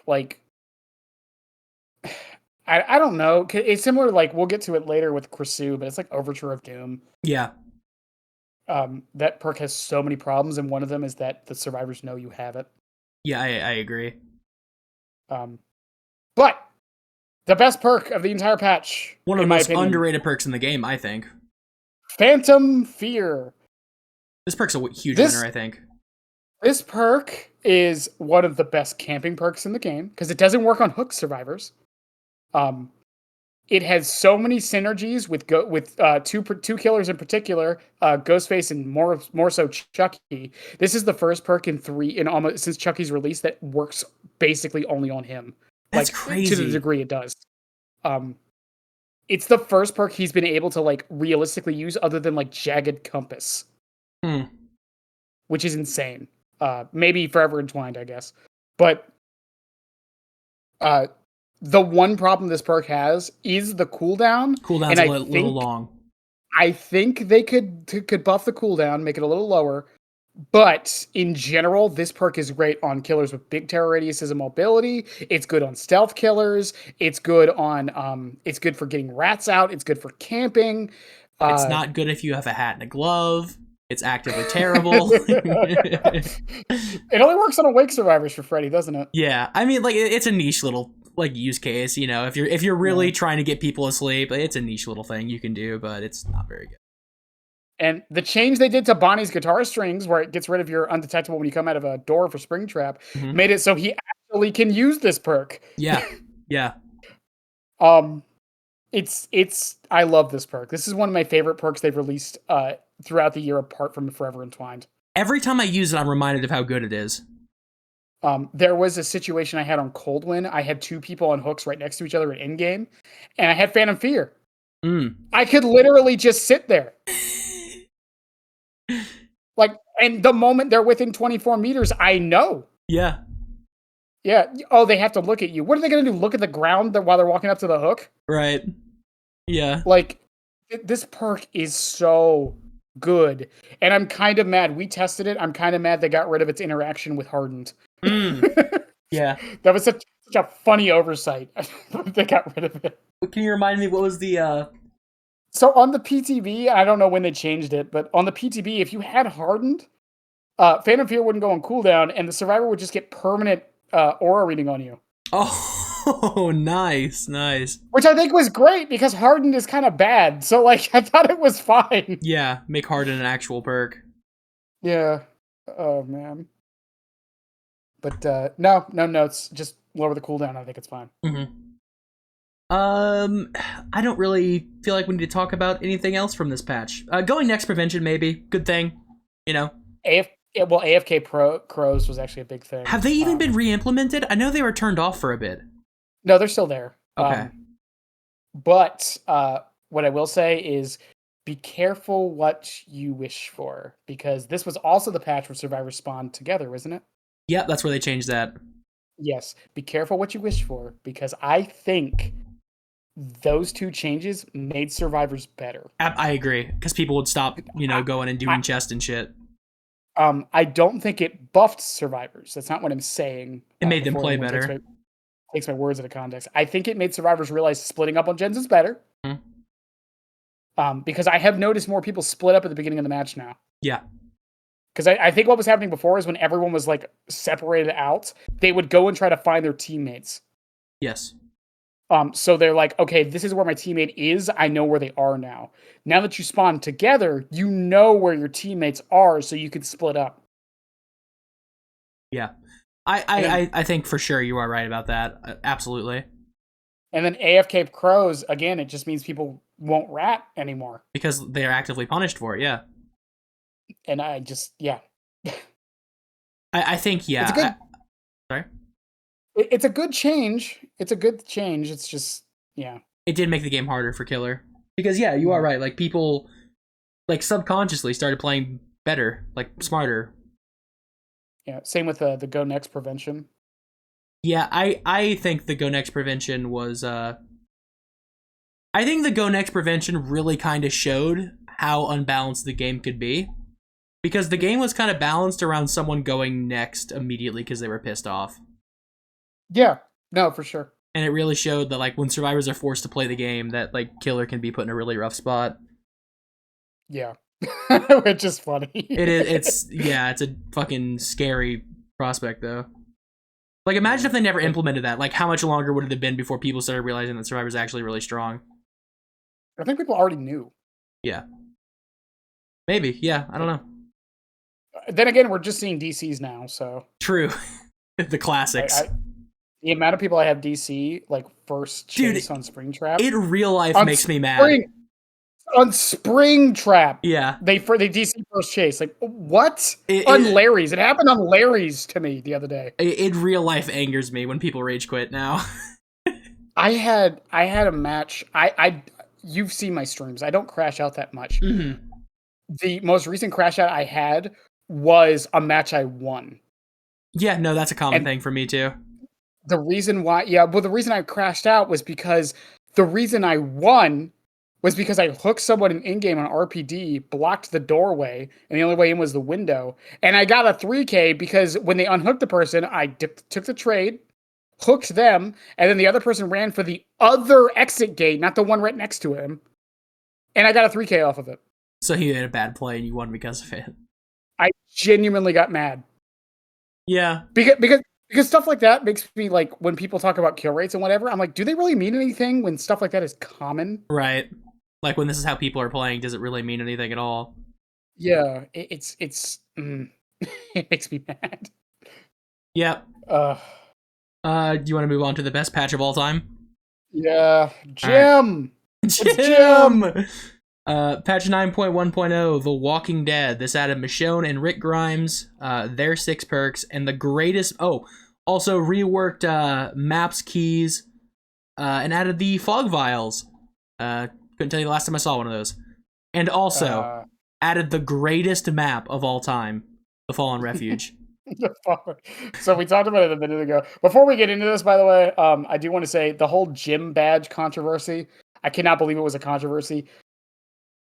Listen, it was just behavior, poking fun at themselves. And to everyone who's like, oh, they don't deserve to just... I agree with you. I'm on your side. I think people got overly mad about it. Why don't they get to make fun of themselves? Why? Because I guess we get to. That's what people would say. Like, oh, because they've messed up a lot? So? I mess up a lot all the time and I make fun of myself. Yeah. Like, I thought it was a cute little thing they did. It doesn't make up for anything. I'm not saying it does. I will say this. I do agree with the sentiment, though. Like, how did nobody notice this? My best guess is they were playing the dev build, and the dev build doesn't have the lobby the same lobby screen. That is how I think. That's actually probably a very good point. I think that actually could be true. That is my best guess. Is that true? I have no idea, but that's my best guess.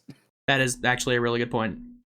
I know people shit on me a lot of time for being like a behavior shill and like giving them benefit of the doubt, but that's the only way I could think it got through. Because, like, yes, that should not have gone to live, but I do think it is okay for behavior to be like, lol, Jim. Yeah.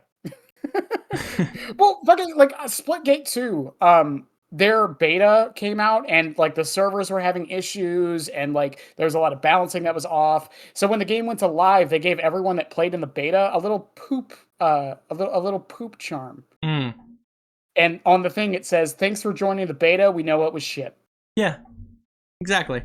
Like that's sure. It's just silly. Like I don't have a problem with it. It's a different department. It's not like the art team. The art team is in the same department that does like game design. So like I don't care. Right. Yeah. I would love to start with Fallen Refuge. Okay.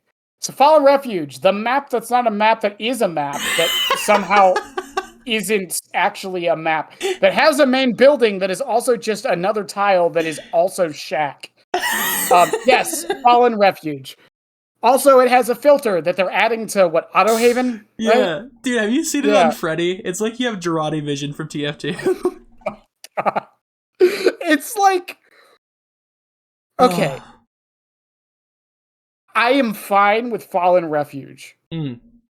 I just wish anyone could tell me if it's actually a map, because I still don't know.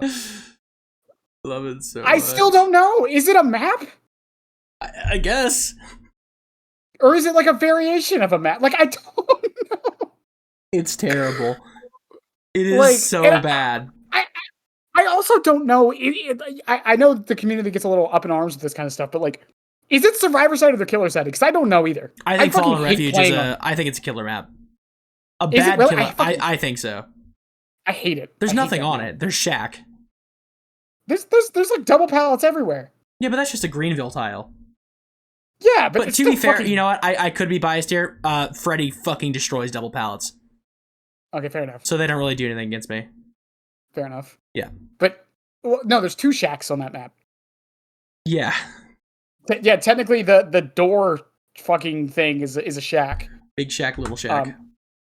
Well, because it's like how Nostromo's shack is the ship. Mm-hmm. But there's also not another shack. But yeah, whatever. It's still stupid. I get it. They probably wanted to add another quote-unquote map. It was just funny. That's how they did it. And what I was saying earlier is that there were devs arguing if it was a map or not. The map that's not a map that is a map that's not a map.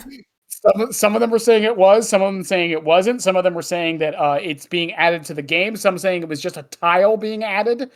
Like, I still don't know. So stupid.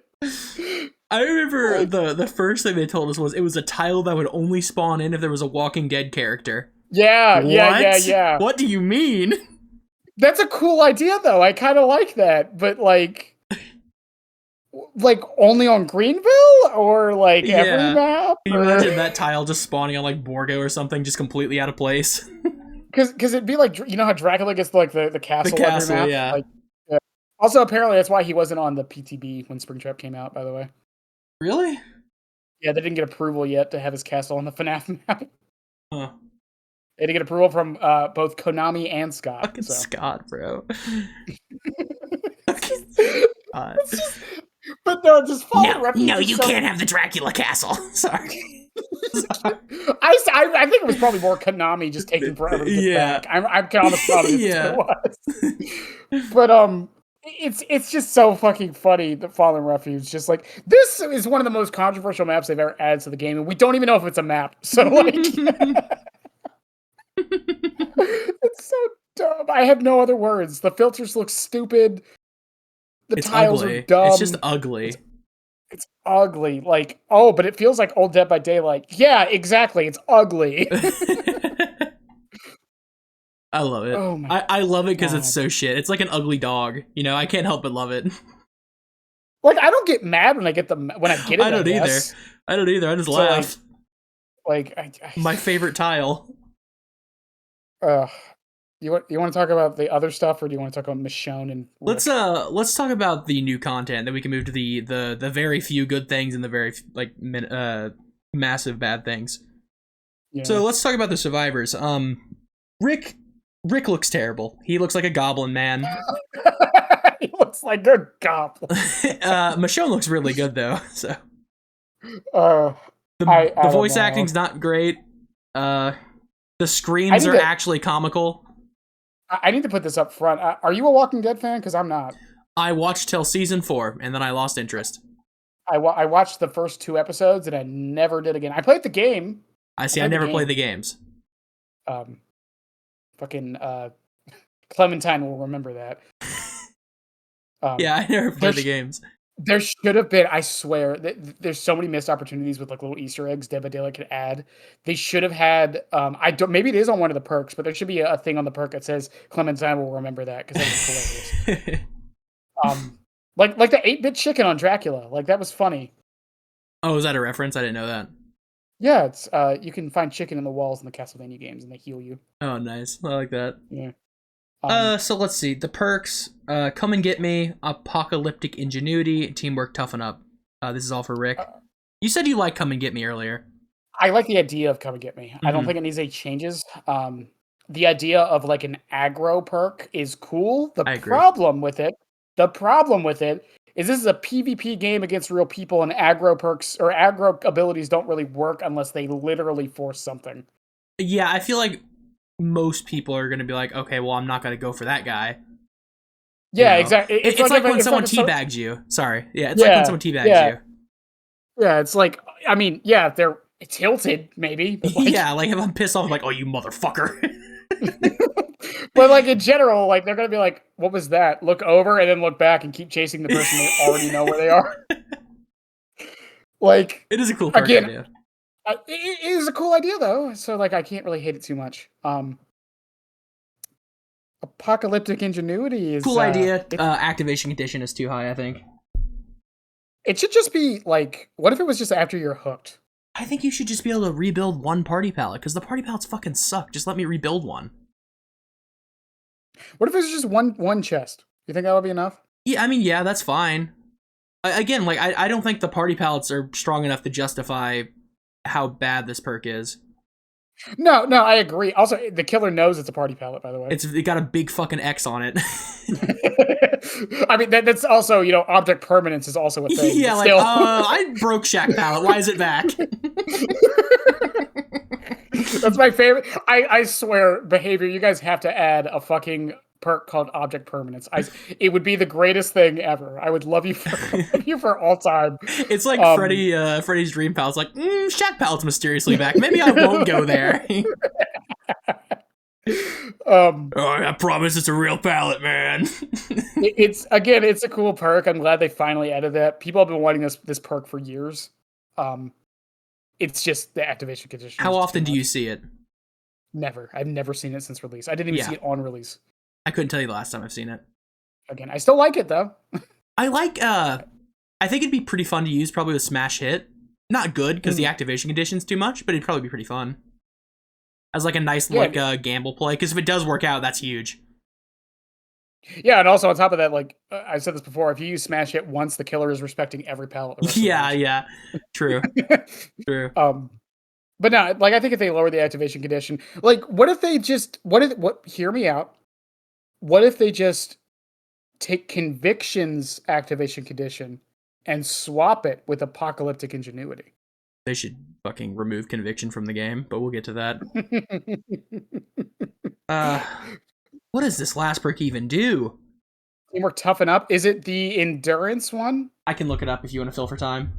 Yeah, I always confuse these two, Throwdown and Toughen Up. I think it's the endurance one when you stun the killer with a pallet. Your injured survivor gets, or stun or blind the killer. Injured survivors within a certain range get endurance. Suppresses your grunts of pain and the creation of pool of bloods, as well as scratch marks for 30 seconds after another survivor within 24 meters of your location blinds or stuns the killer. Yeah, okay, so this is a teamwork perk that is literally designed to be in combination with Throwdown. It's similar to Help Wanted, how it's supposed to be used with the other compromised gen I perk. like perks like that. I think that's cool. I know people. Well, it's annoying as fuck when it works. By the way, Yes. I had a squad using it. Oh Dude, my god! I had a team using the other two teamwork perks together. The Lyra Collective siblings, stealth and yeah, yeah, on RPD, genuinely thought they were hacking until I realized they had the perks. yeah. Same with Throwdown. I thought Throwdown and Toughen Up. I thought they were hacking. Yeah, I think teamwork perks are really cool concepts. They're just really hard to make good.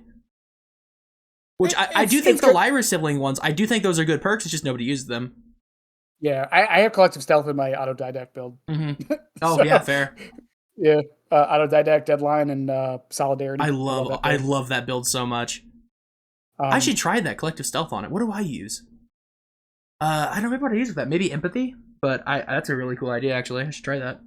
yeah. Even in Anyways, solo queue is really not that bad. yeah, But yeah. but I think the teamwork perks are fine. They're cool concepts. They're like I don't think they need to be changed or anything. No, The one change to them would be a change to the game where I wish your team knew you had them. your team should know that you have teamwork perks. Just put it in the corner at all times. Just like have it in the corner every time they're near you, even if it's not active. There are so many perks like that. Like I've said this before with like Solidarity. Like just tell my teammate I Yeah, have it so they stop fucking so healing annoying, me. so annoying. Solidarity's Oh, so good too. you have autodidact, Deadline, and Solidarity. Let me heal you. No. Yeah, yeah. Um, yeah, just again, if behavior just, and I get why they don't want to do it in the lobby. We experienced this in TCM. I get why they don't want to do it in the lobby, Mm-hmm. but just in the loading screen would be great. Yeah. That's all you got to do. Agreed. Absolutely Um, agreed. Head on also is one of them. I think like the locker should be highlighted in yellow. oh, I've said that for years. Oh my Yeah. god, There's so please. many perks like that. Um, But yeah, I think Rick's perks are particularly like I don't think any of them are ever gonna see any real use. no, they're very niche, which is I still think is also fine. It's just yeah. It's a bit disappointing. I'm not gonna lie. I do think like I like when they introduce perks that add variety to the meta without being stupidly overpowered, like a perk we're gonna talk about soon. But I don't Two know. of them actually, Yeah, technically. I'm a big fan of one of them. To be honest. Okay. Well, for Michonne, we got Conviction, Last Stand, and we just talked about Throwdown. But You want to talk about? We can move past Throwdown. We already kind of talked about it. yeah, I gotta talk about Last Stand first because it's funny the fucking story this perk has had in only like fucking 4 months. Yeah. Or not even 4 months. It's been like 6 months. Full disclosure, I fucking love this perk. This perk went from like being seen in every match to I see it like never now. Yeah. To be fair, when it gave you the immunity when vaulting, that was stupid. That had to go. No, it was. It was a bug. Yeah, that was stupid. But I think Last Stand now is actually kind of bad. 90 seconds to charge it is not good. I think if it wasn't one time use, 90 seconds would be fine. Yes, agreed there. But one time use, I think you could bring it down to 60, and I think you would still not see it very often. Yeah, and I'm glad we don't. This is one of those perks where I feel like it has to be niche. I love Last Stand. I think it's incredibly fun. Because I feel like if it's not niche, then you'll see it every match, and killers killers would start respecting windows. Like, do you really want that? Do you really want that? Yeah, fair. I think it's really fun to use. And I actually really respect when people get saves with it on me, actually. Well, it's also cool because the more I think about it, Last Stand, Apocalyptic Ingenuity, Tough It Up, and Throwdown all have synergy together. Yeah. Which is, I don't know if that was on purpose, but like it's interesting. I like to think it's on purpose. Give behavior and credit. And the more I think about it, even Come and Get Me and Conviction do. Mm-hmm. They all, I just realized that all 6 of these perks have synergy together. Yeah. Yeah, your teammate's down. You use Come and Get Me to make the killer come to you.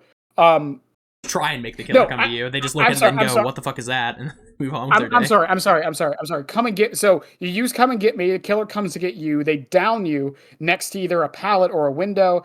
The killer gets stunned. Your scratch marks and stuff are like stopped. You go down again. You have Conviction as to get back up next to a window or move next to a window. You get downed, and then your teammate comes over with Last Stand and stuns the killer when they pick you up. Yeah.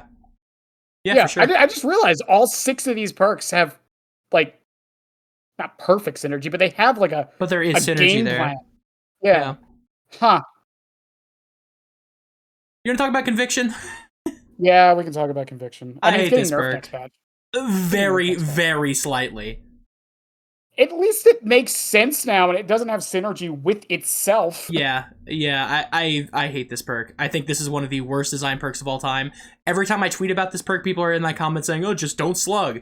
Me just ignoring the fact that you slug for 5 seconds and they're back up with Soul Guard. I hate it. You break a pallet and they're up. Yeah, I broke a pumpkin during the event, and that was enough time for her to stand up.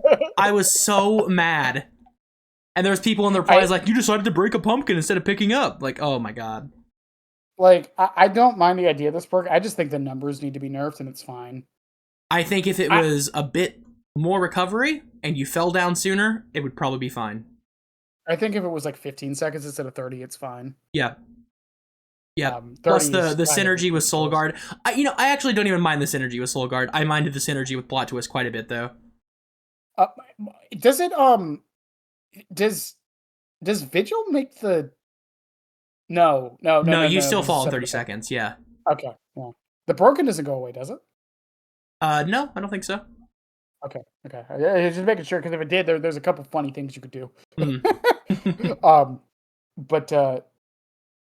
I don't know. I would be interested if they like actually start nerfing this, but I think they're doing the right thing where they're doing baby steps. Yes, I would prefer them do that than just completely nuke something. Yeah. Well, not even that. I don't think it necessarily, because I don't think it's annoying when it happens, but I also don't see this every match. I don't know why, because I think it's one of the strongest perks in the game. I think it's like a top 10 Survivor perk right now. Again, like I don't disagree. It's similar to Shoulder the Burden. Yeah. Where it's like it's really good, but like it's also kind of niche. Mm-hmm. And you have to build fully around it. And I don't mind what it punishes. I think it's just too punishing, if that makes sense. Like, I don't mind it punishing slugging. It punishes like micro slugging to you, where you're slugging for 5 seconds, not like heavy slugging. Yeah, again, I think if the numbers get adjusted, it's fine. Yep, I agree. Moving on to the other changes, some of these I forgot about. Night changes. Night got changed. So what this was is they were essentially going to bring back Shitagard, because they were nerfing the Assassin and the Jailer both and buffing Carnifex. So pretty much only Carnifex was going to be good. Oh.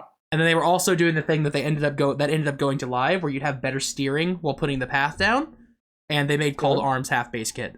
So the Call to Arms change went through, and the steering change went through. The Shitagard playstyle did not go through. So they essentially just made Knight feel better to play. That's fine. Yeah, that's good. Good for Knight. I don't think Knight's a particularly weak killer. I actually think Knight's probably a little bit underrated.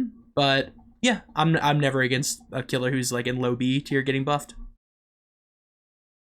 I think I want to go over the clan changes last. Yep, that is the one that made me the most angry. Okay. Pig buffs. These went through, right? Because I know these all went through. Yeah, these were all good. Pig. I actually think Pig's a good killer now. I don't think Pig's in low tier hell anymore. Can we finally stop using this stupid joke now? Yeah, is Nerf Pig gone? Yeah, they've done nothing but buff this killer for like a year. Yeah, I've noticed that because I was making a video about her and then I just kind of dropped it. But she's just gotten nothing but buffs over like the past 5 years. Yeah, I think Pig is in an okay spot. Yeah, I think Pig's solid. I think she's got a really good chase now. Not really good, but like a perfectly acceptable chase. Yeah. Fog vials. Oh my god. I've never seen something go from completely like the most annoying shit to worthless in such a short amount of time. Oh my god. Before we get to this, everything I say does not apply to accessibility issues. I want to make that very clear. It's a different topic, a different situation.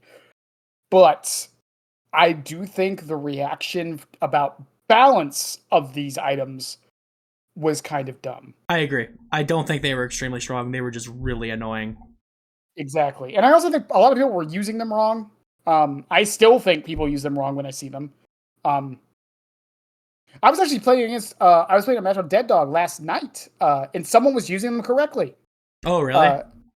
Yeah. He was using them before I got there. Oh, okay. Yeah, I mean, that's what you should do. Hide where you're running to. Yeah, so Yeah, so like, well, no. So what he would do was like, he would be on a gen, he would see me walking up, and he would throw it down before I was anywhere near him, So and then run away. So I didn't know where he went. yeah, that's what I meant. He was hiding where he was running to. Yeah, Yeah, yeah, exactly. Yeah, that's what I think they're supposed to be. that's probably the best way to use it. Yeah. But when they first introduced them, one, unlimited uses, which is stupid. I actually would have been fine Oh with the my unlimited god, uses. I if they had, forgot they were unlimited. Yeah, I would have been fine with it, except the cooldowns were like stupid short. Yeah. I think that was more of the issue. But like the idea of like a deception item, I think is fine. Other games have it. I don't know why Dead by Daylight can't. I do think they need a buff. I think you could probably bring back unlimited uses with how like easy it is to see people now. Because like you could, I think there's two ways you can go with it. You could either make them thicker, as in harder to see through, and keep the two charges, or you can keep them where they're as easy to see through as they are now with unlimited charges. But nobody brings fog vials anymore. There's no reason to. No, they have a couple niche uses, but like in general, no. Yeah, it's just a dead item. They killed it extremely fast. I want to say fog vials was dead before mid chapter patch. It's just like they kind of dug their hole with this one because it was an accessibility nightmare. It wasn't even a balanced nightmare. It was just a fun factor nightmare too. Yeah, I love the concept. I really do like the concept. I think it's fine.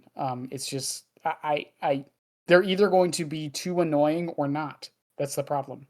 I do think it was a difficult thing to make work anyways, because like not being able to see anything is always going to be really frustrating, you know. But it's like you said, the balance issues of it was completely overblown.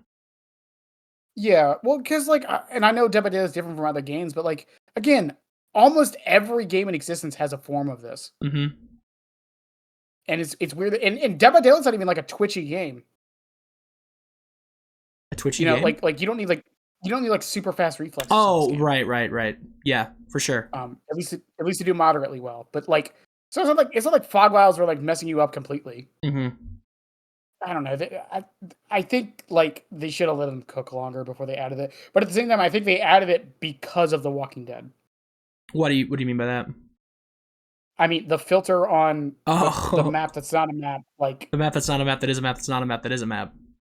Yes, yeah. The filter on there kind of makes me think that they were playing around with that idea a lot internally. I think we'll see more changes to fog vials in the near future. I think behavior has to know they're fucking worthless now. Yeah. Which leads us on to keys and maps. Yeah, I think you go ahead and start. I was gonna say I like these changes. My one problem with them is that they didn't do med kits and toolboxes. Med kits and toolboxes need to be looked at pretty badly. I feel like if they did the same changes they did to keys and maps to med kits and toolboxes, in the sense of like giving them charge uses, making it so they only have like 5 add-ons. Yeah, I was gonna say that, getting rid of useless add-ons. I think this change would have gone over well as the other change we'll get to in a second. I think if they did that, it would have been fine. Now, I did want to bring up Windows with the map rework. Yes. Behavior. If you're going to make an item that is basically one of your perks, why did you not adjust the perk? I am astounded that they did that.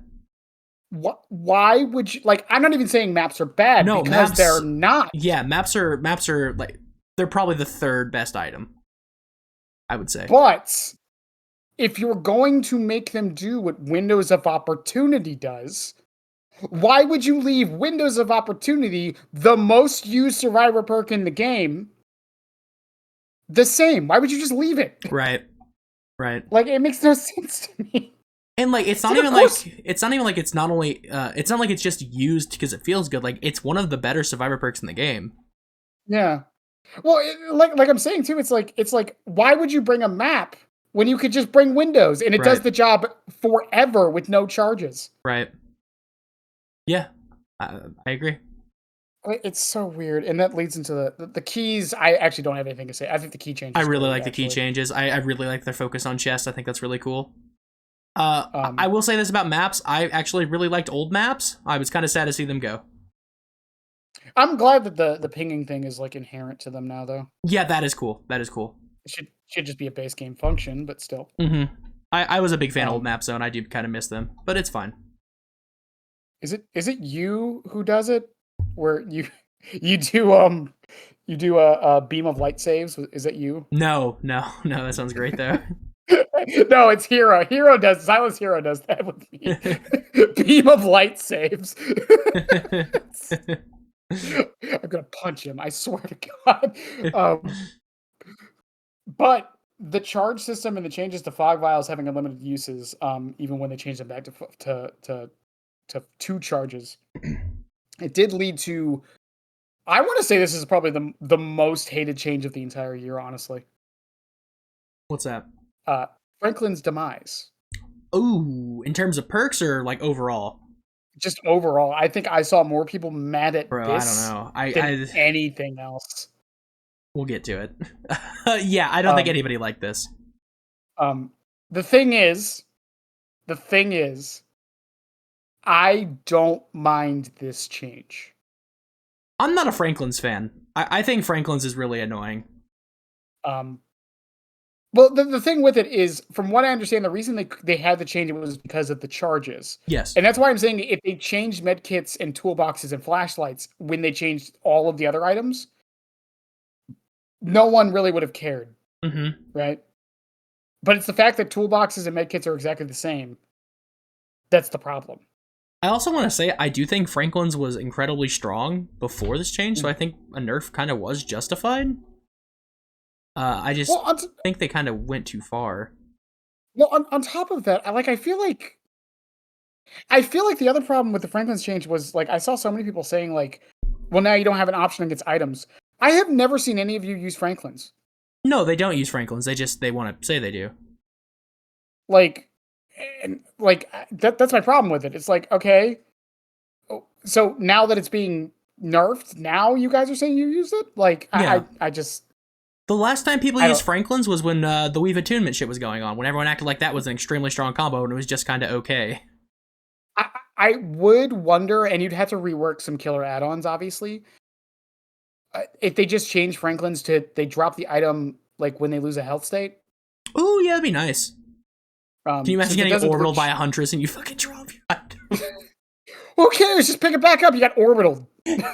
Yeah, but like the aura. The fucking aura from Yeah, that. Like, put that shit fair, down, fair. bitch.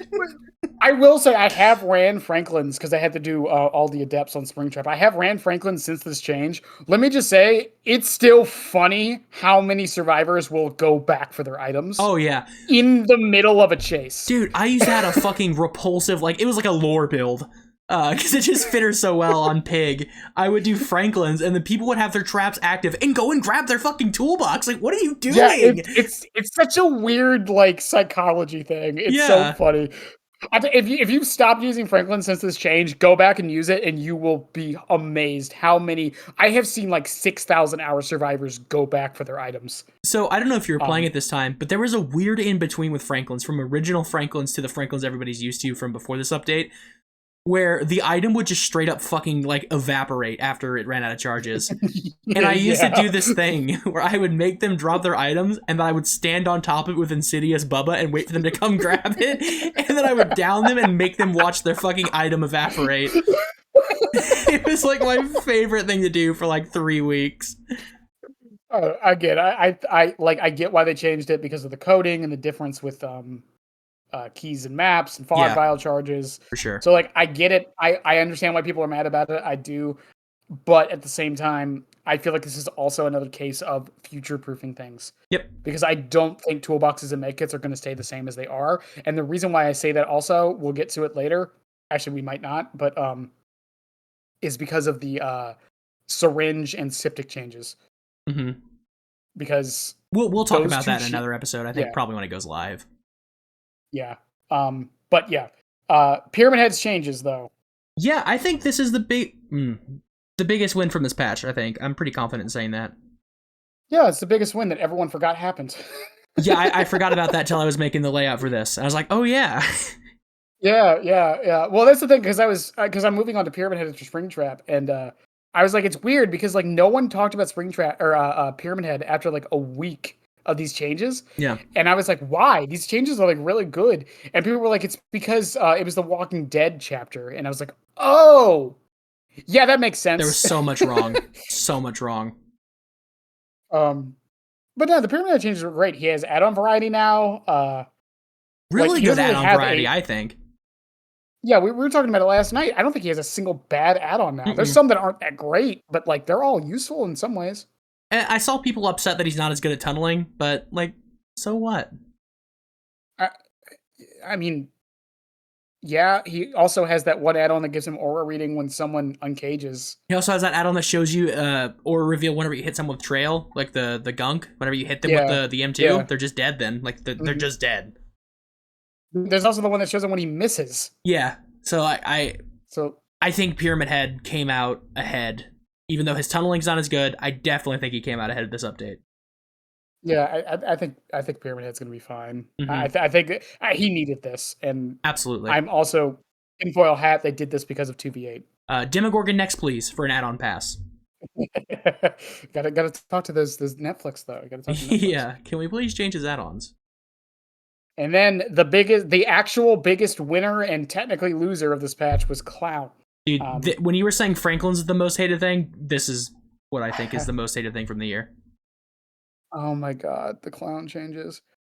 This is the worst update a killer has ever had, I think. Okay, maybe that's a bit far. This is a horrible change. This did not make him S tier. No, I do think it made him A tier. I think it made him A tier. I think he was really good. But to be fair, I always thought Clown was good, so... I think this made Clown very strong. I don't think he was S tier. I think that is just sensationalizing it, but I think Clown was probably on the bottom side of A tier. But I think the more pressing thing was it made him, like, a lot of people still think Clown isn't skillful, even though I hard disagree. But this actually made him brain dead. Yep. It was just throw yellow at feet, catch up. Chungus 20% haste. He was the haste killer. He was the Hecarim of Dead by Daylight. Well, I will say, compliments to behavior. I do think it was smart to try and separate him from Freddy, because they are similar. The issue is, I do think haste is inherently stronger than hindered, if I'm being honest. And this made his haste very, very strong. Well, I also think what they were trying to do with this, especially with encouraging the haste, was I think it's less frustrating. Yes, agreed. If the killer has haste than if you're hindered. Yeah, it doesn't feel as bad.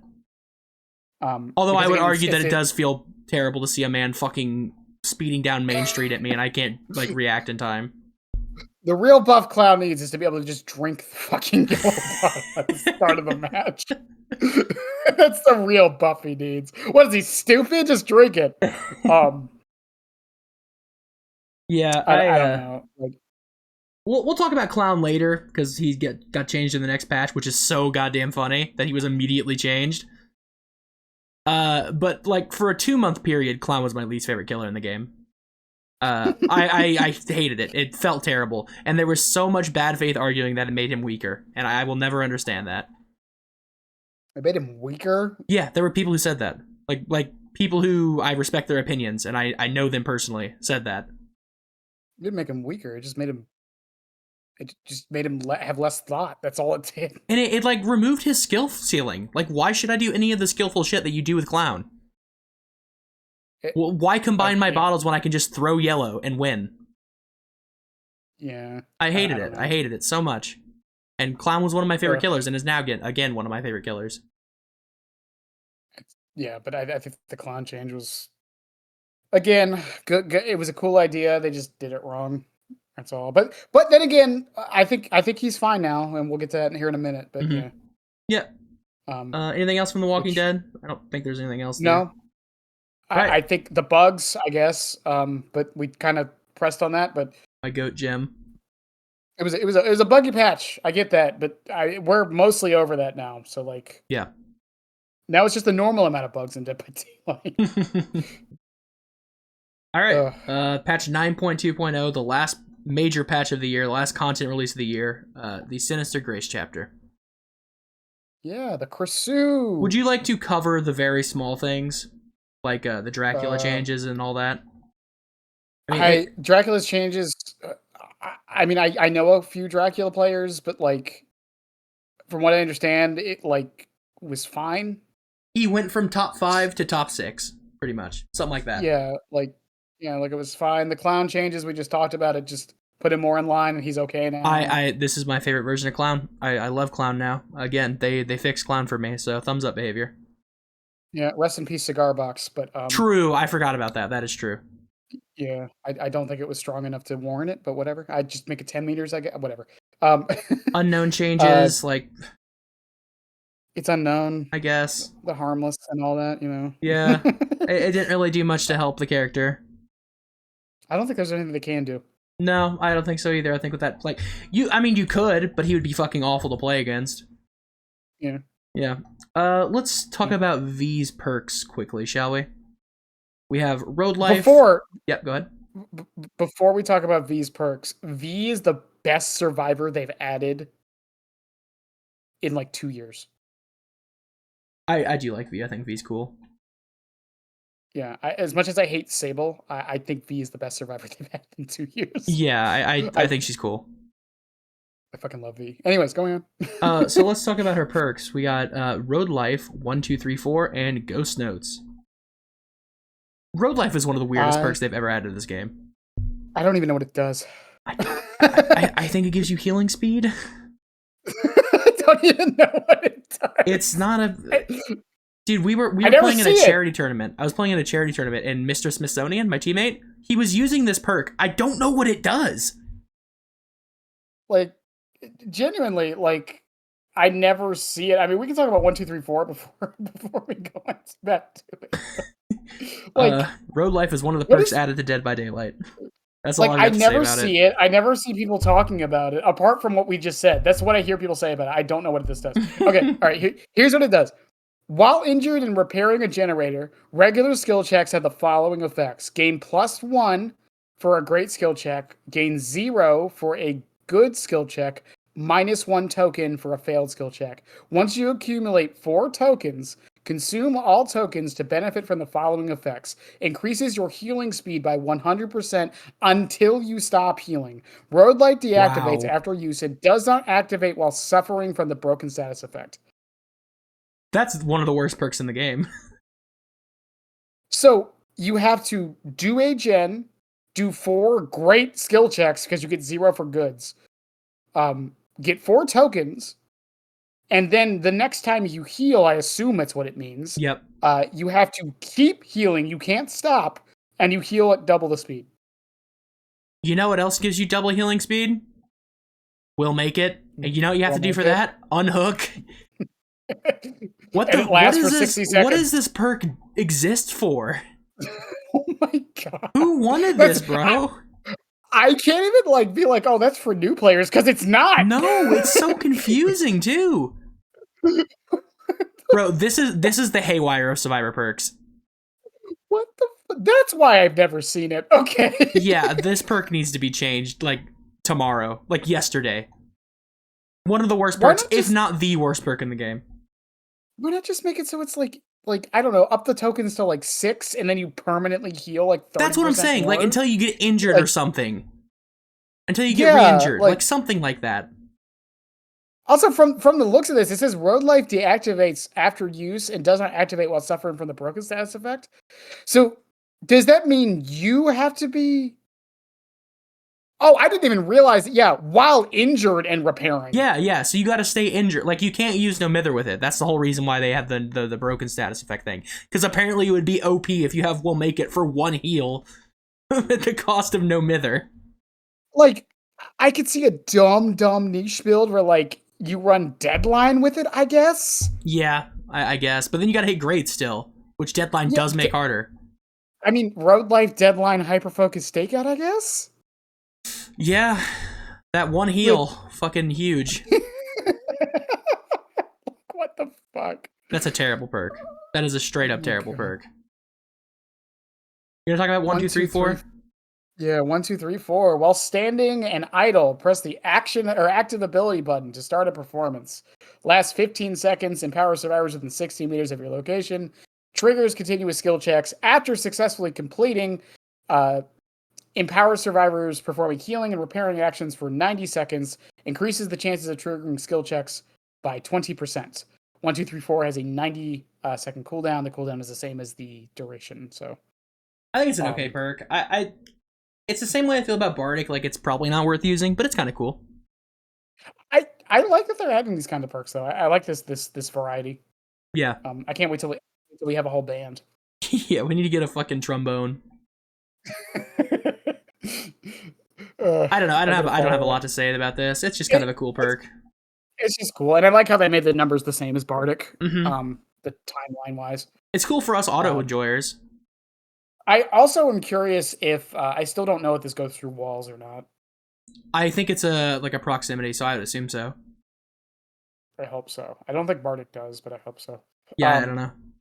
I don't really have anything to say about this. Okay, yeah, go ahead. Yeah, and the most controversial one, Ghost Notes. Yeah, while suffering from the exhausted status effects, causes your scratch marks to disappear 50% faster, increases your recovery rate of exhaustion by 10%. So, the math was done. With Vigil, this gives you a 22-second cooldown on your exhaustion. Mm-hmm. It should be 20 seconds, but because, just doing the math, but for some reason it's 22. Yeah.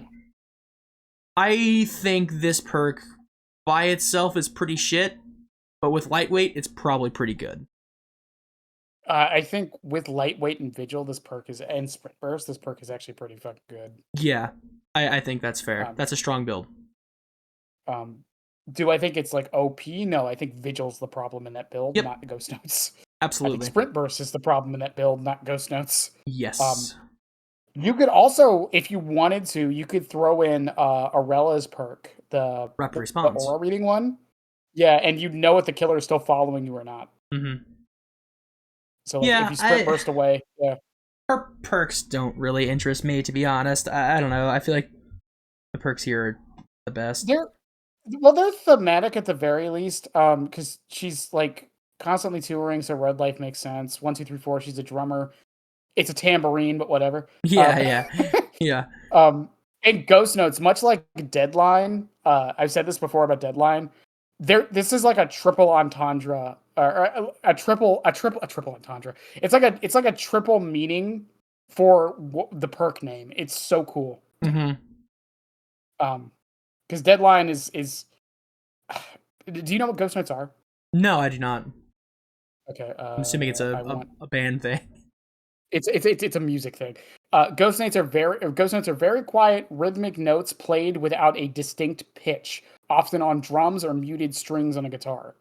So they're there just to fill the space. Right. Okay, I got you. So it's just like scratch marks. Right.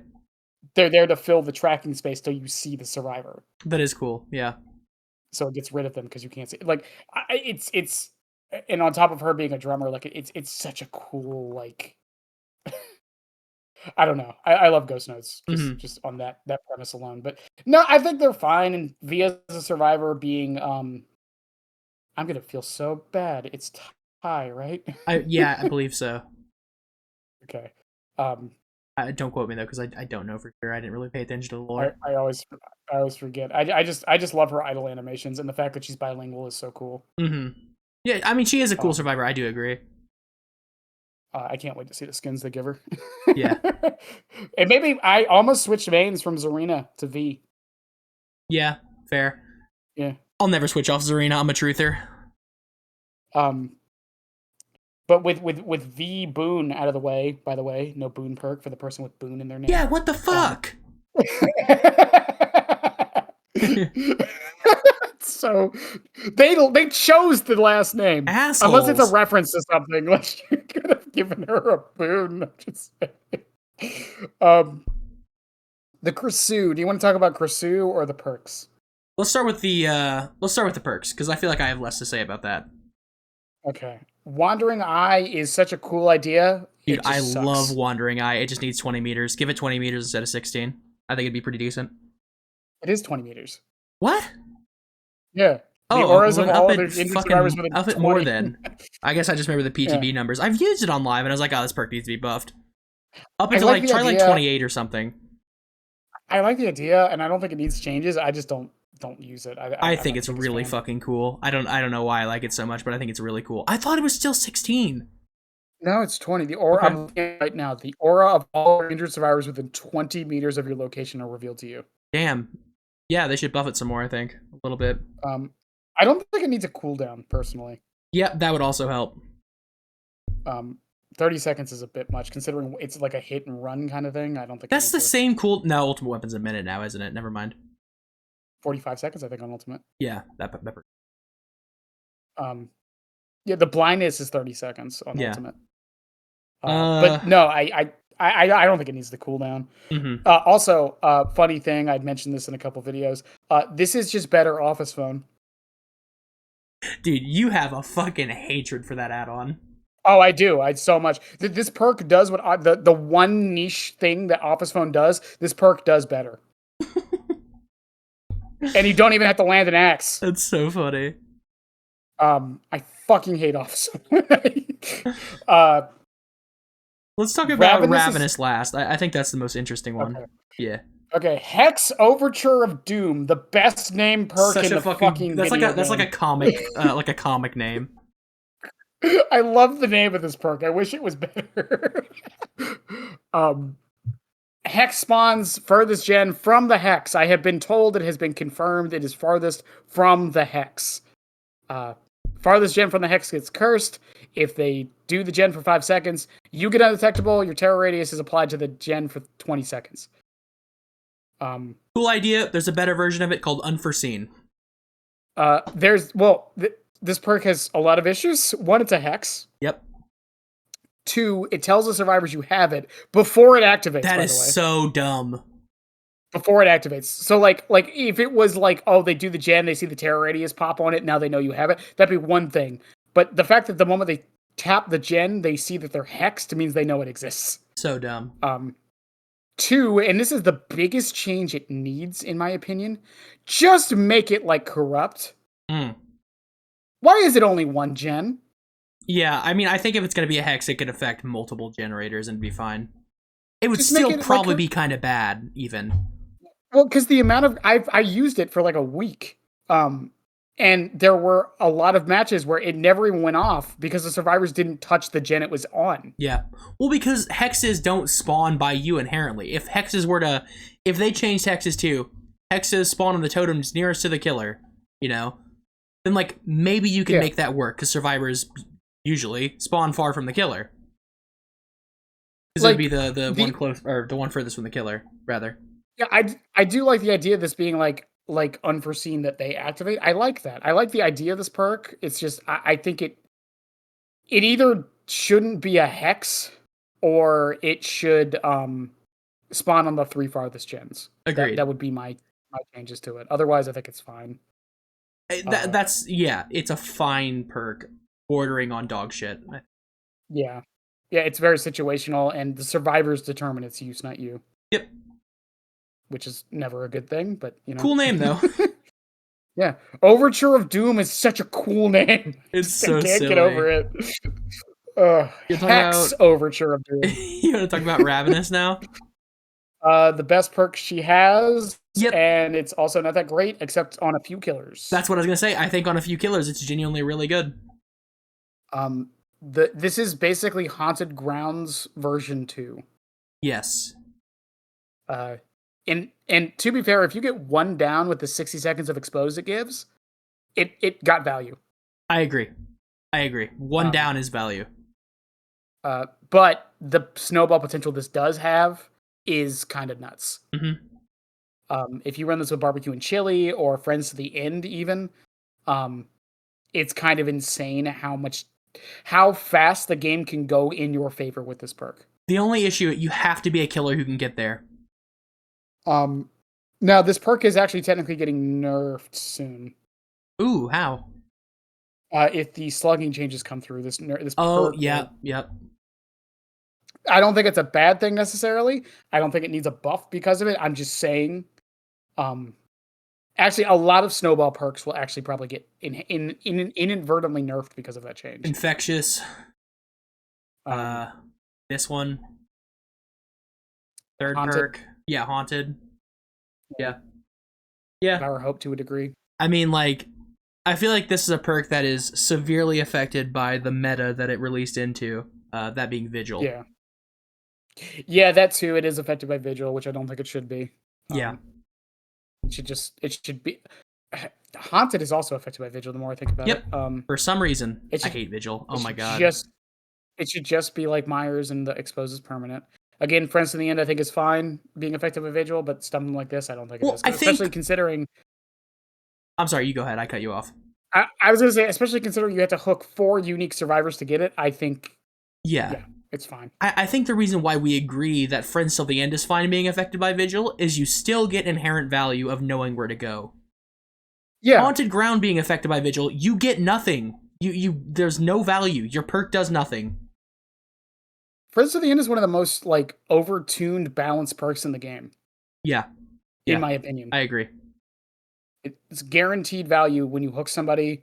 The expose is just a side effect. Like, no one really cares about it. Yeah. Most of the killers that run it don't even, like, they M2 anyways. Yeah. I think Friends to the End being affected by Vigil is fine. Ravenous being affected by it, no. Haunted Ground being affected by it, no. I think Hubris being affected by it is probably okay because, like I said earlier, they're already like on top of them. There's no really outrunning it because it's like what's 40% of 30? Like I don't know, like 8 seconds or some stupid shit like that. You're still gonna be. 30? I'm sorry. What is Vigil? 66? 66. Yeah. Oh, maybe that would be a lot. So it'd be like 12 seconds of exposed or whatever. 66% of 30 seconds. I typed OG and not of. 19.8 Oh, seconds. that's close. Fuck. So it cuts off. Yeah, it literally cuts off over 2/3 of it. Yeah. So maybe that is a lot. Maybe that is a lot. Maybe we should fucking nerf Vigil on the ground already. That is a lot. Yeah. I don't know. I think Ravenous would be a... Sorry? I was going to say, I think this is a perk similar to Rapid Brutality, where I think Vigil, until Vigil's changed, I don't think it's going to see much use. But I think this is one of those perks that people aren't going to use that much, but in like a year or so, I think people are going to come around to it. Agreed.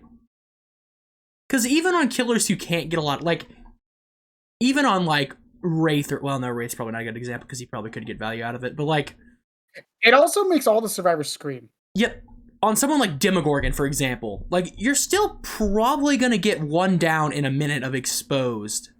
Like, I think the real value of it comes from getting multiple downs. That's why it's really good on Kaneki or Freddy or probably Wraith, you know? Because they can, like, Freddy can get there. Dredge, yeah, that's a great example. Like, Freddy can get to multiple people within a minute. Dredge can get to multiple people within a minute. It's just you have to know where to go. It's a feast or famine perk. It's either going to get a lot of value or none. Yeah, for sure. Which means it's bad, by the way. Yes, true. According to the community, it means it's bad. Yeah, true. But I also think, like, with them pushing for anti-tunnel and them wanting people to go for unique hooks, I think it's also going to get stronger because of that as well. Yep. Because I mean, on both the PTBs for the anti-tunnel stuff, the killer has gotten some form of movement speed. So that makes the 60 seconds technically longer. Yeah, because you get there faster. It takes less time to get there. Yeah. Exactly.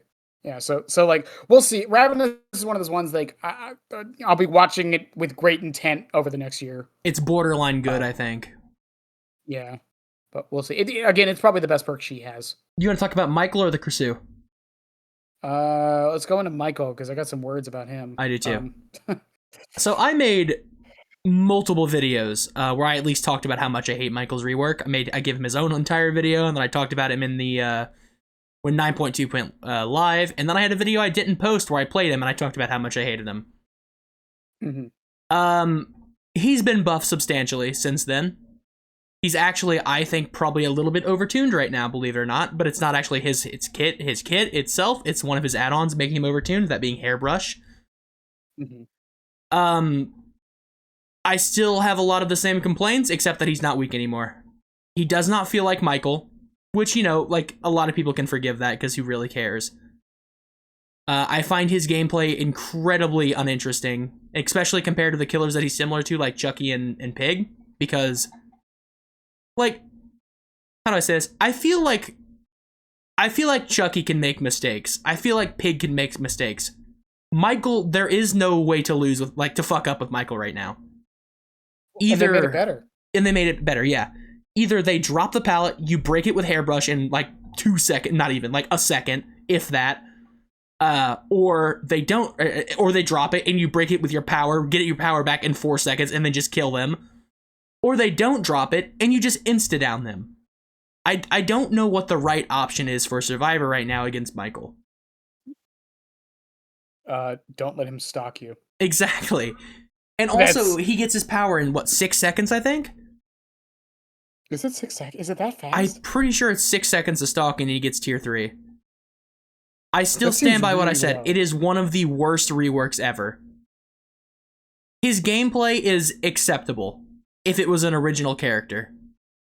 The fact that it's Michael is extremely disappointing. Because yes, Michael was really, really bad. And yes, Michael was uninteresting. But at least it was Michael. You know what I mean? Like, he was his own character. Now he's just the third version of Chucky.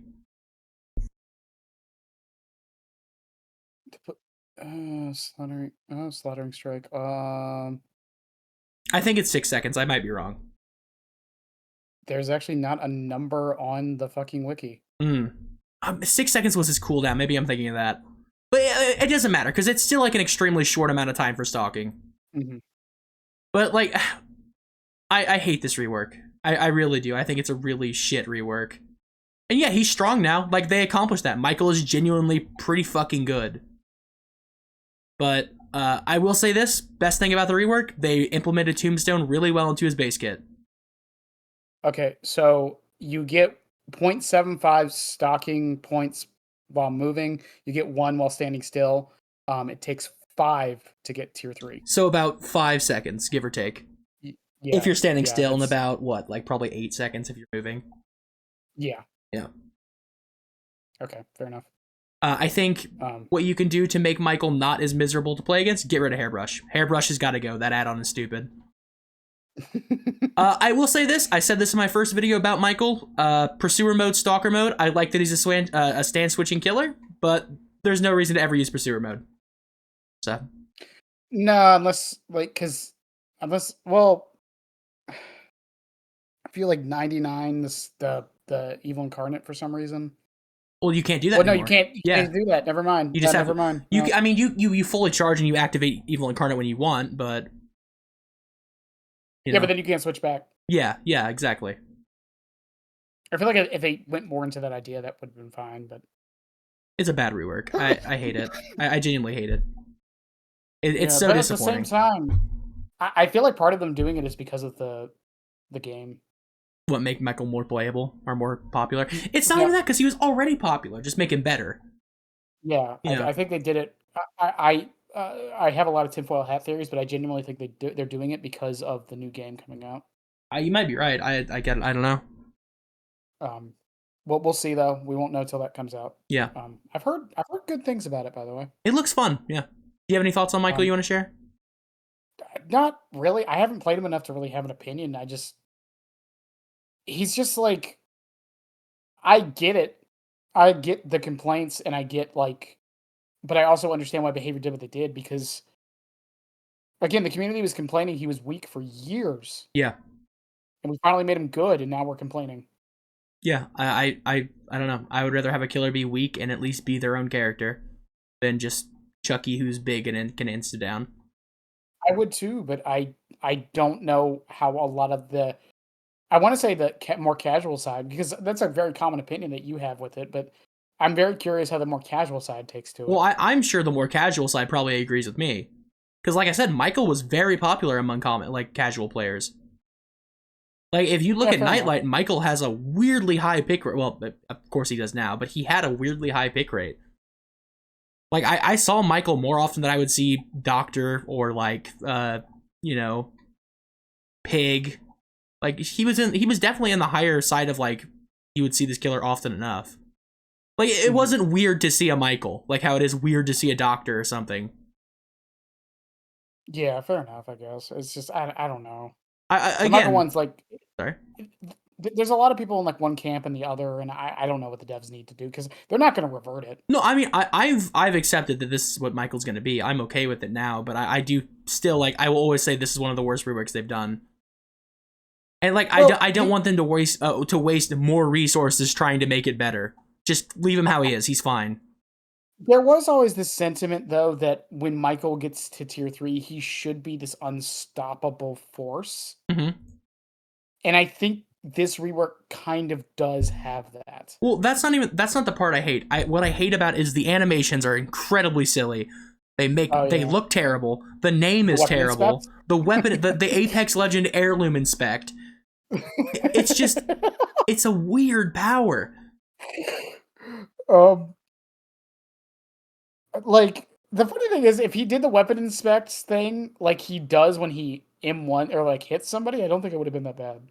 Well, it looks his M1 animation makes sense. Like it fits Michael, and like even the Apex Legends Heirloom Inspect, like it's a fine animation. I just don't understand why they decided to do that. And plus, another thing with his buffs, why did they make him 4.6 while doing that? He was too slow. Just make him 4.0, so he doesn't gain or lose distance. So now he just back revs people. It brings back the old issue where Michael will just pop tier 3 on your back because he stalked your teammate on the other side of the map. Do you think Slaughtering Strike should have to be fully charged to work? I honestly, that is one of the few things I like about Michael is how you can do kind of short dashes if you want. I didn't even know that was a thing because Yeah. I'm so used to Chucky. Yeah, you can do like little short dashes if you want. I kind of like it. Again though, that would solve the back rev issue, though. Yeah, true. It would actually. That's a fair point. Or we could just not have him be 4.6 while he's fucking charging his goddamn power. As far as the Slaughtering Strike name, I mean, what else are they gonna call it? I don't know, but I think it's incredibly funny. I think the name Slaughtering Strike is believe fucking me, hilarious. I know you think it's incredibly funny. It is the funniest power name in the game. It's funnier than Slice and Dice and Heidi Home. Well, no, because Slice and Dice makes sense. Like that is a name that makes sense for Chucky. Okay, fair enough. When the fuck, like, when did Michael That's not even Slaughtering Strike someone? That's not even the name of his power, by the way. Did you know that? Slice and Dice is just the score event, right? The power is called Playtime's Over. Yeah, Playtime's Over is the whole power. It's Heidi Ho mode, Slice and Dice, and the whole thing is Playtime's Over. Yeah, I don't understand it. It was really badly done. Yeah, again, I don't really have too much to say about it. You want to move on to Krisu? Sure, because this one I do have a lot to say about. Yeah, you can go ahead and start. I'm curious what you think. Every change they did from PTB to live was the community driven. I said it. I don't regret saying it, and I mean it. I agree with you. I absolutely. Every single one, because every single change they did was mostly quality of life stuff to make her feel better to play, that everyone said she needed on PTB, and they did it, and then we all got mad because she was too strong. Well, the thing that concerned me was that she was already really strong on the PTB. Mm-hmm. And then they made her stronger. So, like, I think people should have seen that coming. Yeah, but I've talked about it before with quality of life changes to killers, is that quality of life changes to killers are inherently buffs, no matter what. Yes, I agree. Absolutely. The one exception is like UI changes, which are actual quality of life changes. But like it's like, oh, quality of life change, we made her turning better. Okay, so now the one thing that countered her, it doesn't counter her anymore. But she feels better to play. We made it so she can slide now. Oh, so the other thing that actually countered her is now doesn't counter her. Cool. Yeah, I don't know. I was I remember from going to PTB to live, I was like, yeah, Krisu's gonna take over the game for like a month. Now, granted, she didn't because they nerfed her pretty quickly. Well, also like a couple other things is like people said like switching from head form back to body took too long. And I thought that was on purpose. Yeah, my only thing with that was I thought it felt kind of bad, but like there's got to be a weak point somewhere. Well, that's the thing. I thought it was supposed to feel bad on. Sorry. I thought it was supposed to feel bad on purpose because Yeah, the idea I was would like assume so. that's the survivor's reward for being able to uninfect and chase. Right. So they can gain some distance, and it's not like she didn't immediately gain that distance back with her dash. Exactly. Like that's the like I it felt a little clunky, sure, but like I think I thought that was the point. Yeah, I agree. There's been a lot of talk about the Krisu having been over nerfed, and I don't agree with that. I think people are overblowing how bad she is. I still think she's probably in the middle of A tier. I haven't played her since day one, so I don't know. She's was pretty substantially nerfed, but at the same time, she was also probably the best character in the game when she came out. So Well, I mean, there was like even I think some of her add-ons are very boring in my opinion. yes, Like there's also some problematic ones. I still think like the blindness add-on is actually her best one that no one's using, similar to Singularity. mm-hmm. Oh, it doesn't work against solo queue. That's not what it's for. it's not like you're not using it to stop Swifts. You're using it because it means no ed is hidden. It means all your totems are hidden. It means that people can't see people on hooks. Like even if it saves you a couple seconds on a killer like her, that matters. Right. I also think that like blindness does also hit Swift too, because like no one can perfectly describe where they are. Yeah, well, exactly. Yeah. And then the change they did to her shrooms, I actually don't understand why people haven't started slugging with her more. I don't know. I mean, you're not gonna be able Um, to next patch, but yeah, fair that's enough. probably But like why. that was my problem. That was my problem with that change. Was like, oh well, now she'll just slug. Yeah. Why wouldn't she? Yeah. I don't know. There are some other things I do think are actually dumb about her. I do think that when you're under the effects of a mushroom, I don't think the head should instantly injure you. It should instead stop the mushroom from working and bring you up by 30% like it normally does when you're not infected. Yeah.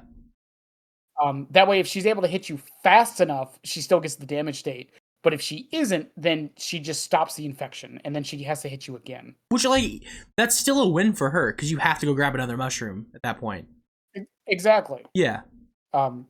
So like I don't know. It's her design though. Like overall, I think is fine. I know some people don't like that she has like auto aim, quote unquote, with the projectile. That's a nothing burger complaint. I think she kind of needed that. Well, I think it was to stop the plague situation from happening. I think it was the whole point because it doesn't directly damage you. Yeah. So I think the idea was she's in body form to infect you, and then she's in head form to injure you. That's the entire point. Mm-hmm. So making it be harder to infect you doesn't really accomplish anything. Well, also just speeds up the gameplay. Like you're not spending 2 minutes like trying to fucking infect somebody. Yeah. Also, I'm sure pallet density didn't help her either. Yep, almost she can't certainly. break pallets in she can't break pallets in head form. So yeah. Yeah, and I before sorry. I was gonna say before someone brings up the whole, well, why can she have scamper but Chucky can't? Because you have to be infected. Yeah, you have to be infected to get injured by the head. It doesn't work on tight loops. And she can double back, but it's very loud and slow. Her scamper's not good. I'm sorry, her scamper is not good. Chucky's scamper was good. Hers is not. Yeah, I don't know. Also, she can't instantly like get out of it and break the pallet. Chucky's exactly. good. Yeah. I think the Krisu is. She's probably gonna be one of those killers that, in 2 years, people like remember when Krisu was incredibly overpowered, like how we are with twins, from their PTB. Yeah, there's gonna be a video about it. It's gonna be like an hour long. Yeah. Her it's just like again, I like the concept and the idea. And it's definitely an evolution of the infection gameplay we've had, but like. I feel like in an interesting way because it also takes into the stance thing. It's our first real third-person killer since Wolf form, technically. Yep. The dash is interesting. Her add-ons, while they're boring, they're all good. Hell, the only one I would say is actually bad is the one that buffs survivors, and even then, I've heard some people say it's really not that bad. Yeah, she's not for me. I don't know. She was too good, and now she's just kind of okay. And by kind of okay, I mean still really good. But I was having a DbD moment where I had to act like she was terrible. Well, on top of that, her third-person camera is also better than Chucky's and Wolf. Her third-person camera is crazy because it goes over the loop. Yeah, that one's crazy. You can see like inside most jungle gyms with it, which is fucking insane. It's so good. She is an M2 in head form as well. I think that's something that people also forget. Mm-hmm. So she can't use M1 perks. I mean, she can. I've done it, by the way. That was very well done by Behavior to think of that. Yeah. By the way, well, unless she's carrying someone, which she's the only killer that can carry in third person. Yeah, that's true. Yeah, which is interesting. I don't know if it doesn't really affect much, but it's interesting. I mean, it lets you see more. Yeah, that's true. She's also she's still 120 in head. Yeah, 4.8. Yeah. Oof. Okay. Yeah. Sure, I guess. Well, again, on the PTB version, I understood it because it was so easy to dodge. Yeah, it was super easy to dodge. Yeah, now that it's not, I don't understand why she's 4.8 in head. I do think Krisu probably needs some more changes, and I think she will get more changes in the future. I don't know. I don't care for her. We'll see. A lot of the community stopped talking about her, so... I wonder if she'll be like Twins, where she's just kind of secretly like one of the best killers in the game, and nobody... Like, people know Twins is one of the best killers in the game, but nobody really calls for nerfs to Twins. Because they're buggy. Yeah. Yeah. Kursu isn't that buggy. She also, I will say though, the projectile with the auto hit, like regardless of knowing about it or not, it's still like, it's some of the most satisfying things. And it doesn't even injure the survivor. Yeah, I think she needs to hit. If she didn't have that auto hit, she'd probably feel really bad to play.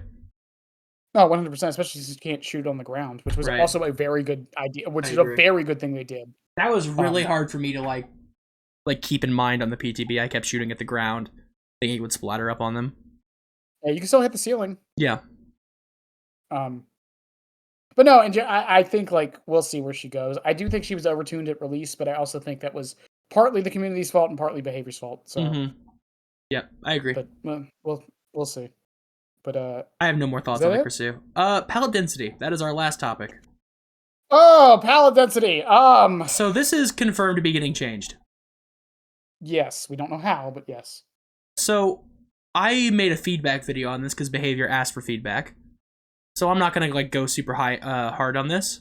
I think the idea of the palette density is good. The implementation was not. I also think... Sorry? I was gonna say, I also think some of the maps they picked were not needed. Crotus print. I also think it's a good thing that after almost 10 years, they're still making massive changes to the game like this. This should have been in the oven longer. And this should have been on its own PTB, not cramped in with the anti-tunnel changes. Because, like, that was going to get all the attention. Well, yeah, that and Krisu. Yeah. It's just like...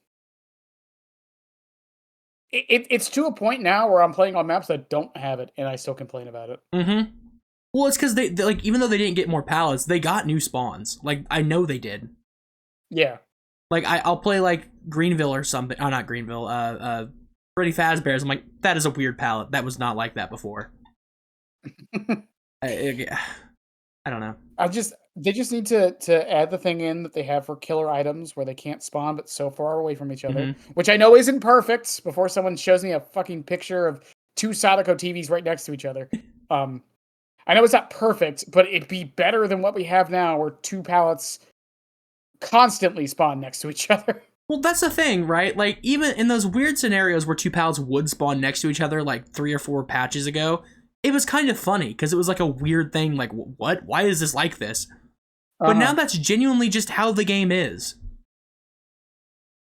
They're like, they're everywhere.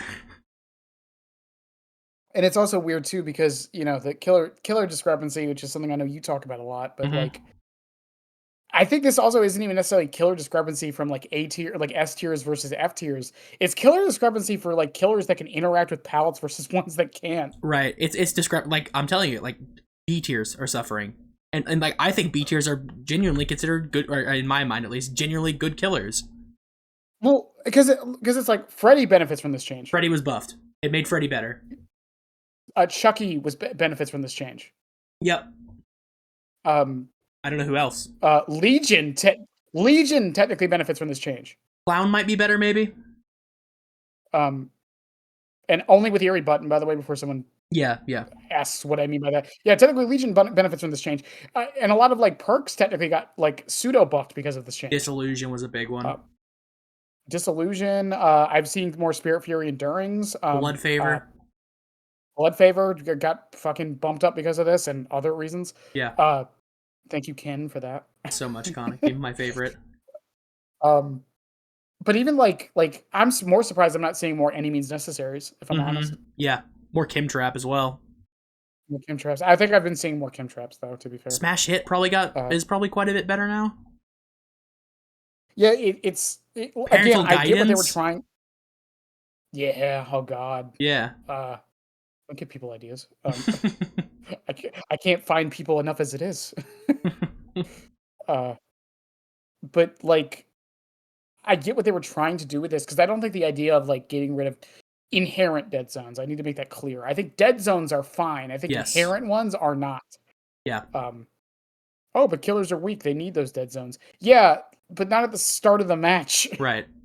I think dead zones should be relatively easy to make, but they shouldn't just be there. Yeah. Because I mean, that's the problem with like, statistically speaking, if I remember right, Gideon's has one of the highest kill rates in the game. Which is crazy to me. I cannot fathom that. Well, the reason why is because once the pallets are gone, they don't have anything. Yeah. Yeah, I suppose. And that's pretty much what we're doing here. The difference is a lot of the maps they added these to also have windows. Yeah, exactly. Exactly. So it's not like they removed a bunch of windows, no. Yeah, they didn't replace windows with pallets. They just added pallets. Yeah. That's all they did. And it's my opinion on it is it was a bad change that got overshadowed by other changes. Mm-hmm. And the community has made their sentiment very clear on this, and I do agree with the community. I'm not crashing out about it like a lot of people are, but at the same time, I'm also in the camp that I do think maps should be survivor-sided. Slightly survivor-sided. Because that's what the survivors have to work with, is the map. Right. Killers have their whole power to work with. Yeah. So I am also in that camp that maps should be slightly weighted towards survivor.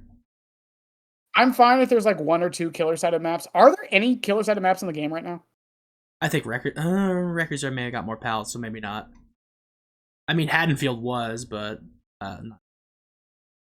Midwich, but even then, it's really only Nurse and Dredge. Yeah, I mean, probably Midwich. RPD maybe. Is that killer-sided? For me, it is. For my killer, it is. Yeah. Well, I mean, because I've been playing 110 killers for 2 years, so I hate Midwich. Yeah. I'm also not a Midwich fan. Yeah. I mean, I'm sure there's some people who'd still argue Dead Dog's a good killer map. I'm not sure I agree, though. I think it is if people don't know to go to main building. Yeah, main building is too much, I think, on that map. But to be fair, if they don't go to main building, then the rest of the map's not that good, so I get it. Well, also, I think if people, like, chase in the town area, they're also just... I do it. I'm not going to sit here and be high-mighty about it, but, like, yeah, like, if you chase in the town area for too long, yeah, you're probably losing Dead Dog. Yeah. Yeah, like... I do think pallet density, like, it was cool of them to change it. It was done badly. Yeah, I'm curious on what the changes are. I am too. I hope it's not a full revert. I really hope it's not a full revert. Because, like, if it's a full revert, I'm going to be like, wow, there's, like, no pallets on this map. Yeah, because, I mean, like, Haddonfield's a good example. Like, Springtrap, for example, on Haddonfield, I tell people this all the time. If you're playing Springtrap on Haddonfield and you're in the road, the middle of the road, just go for an orbital and just go walk at them. You're not hitting them over the cars. Mm-hmm. Not with the pallets in play. Not with the pallets in play. You're not doing it. Right. And they're not dropping that pallet until you throw your axe. I can almost promise you.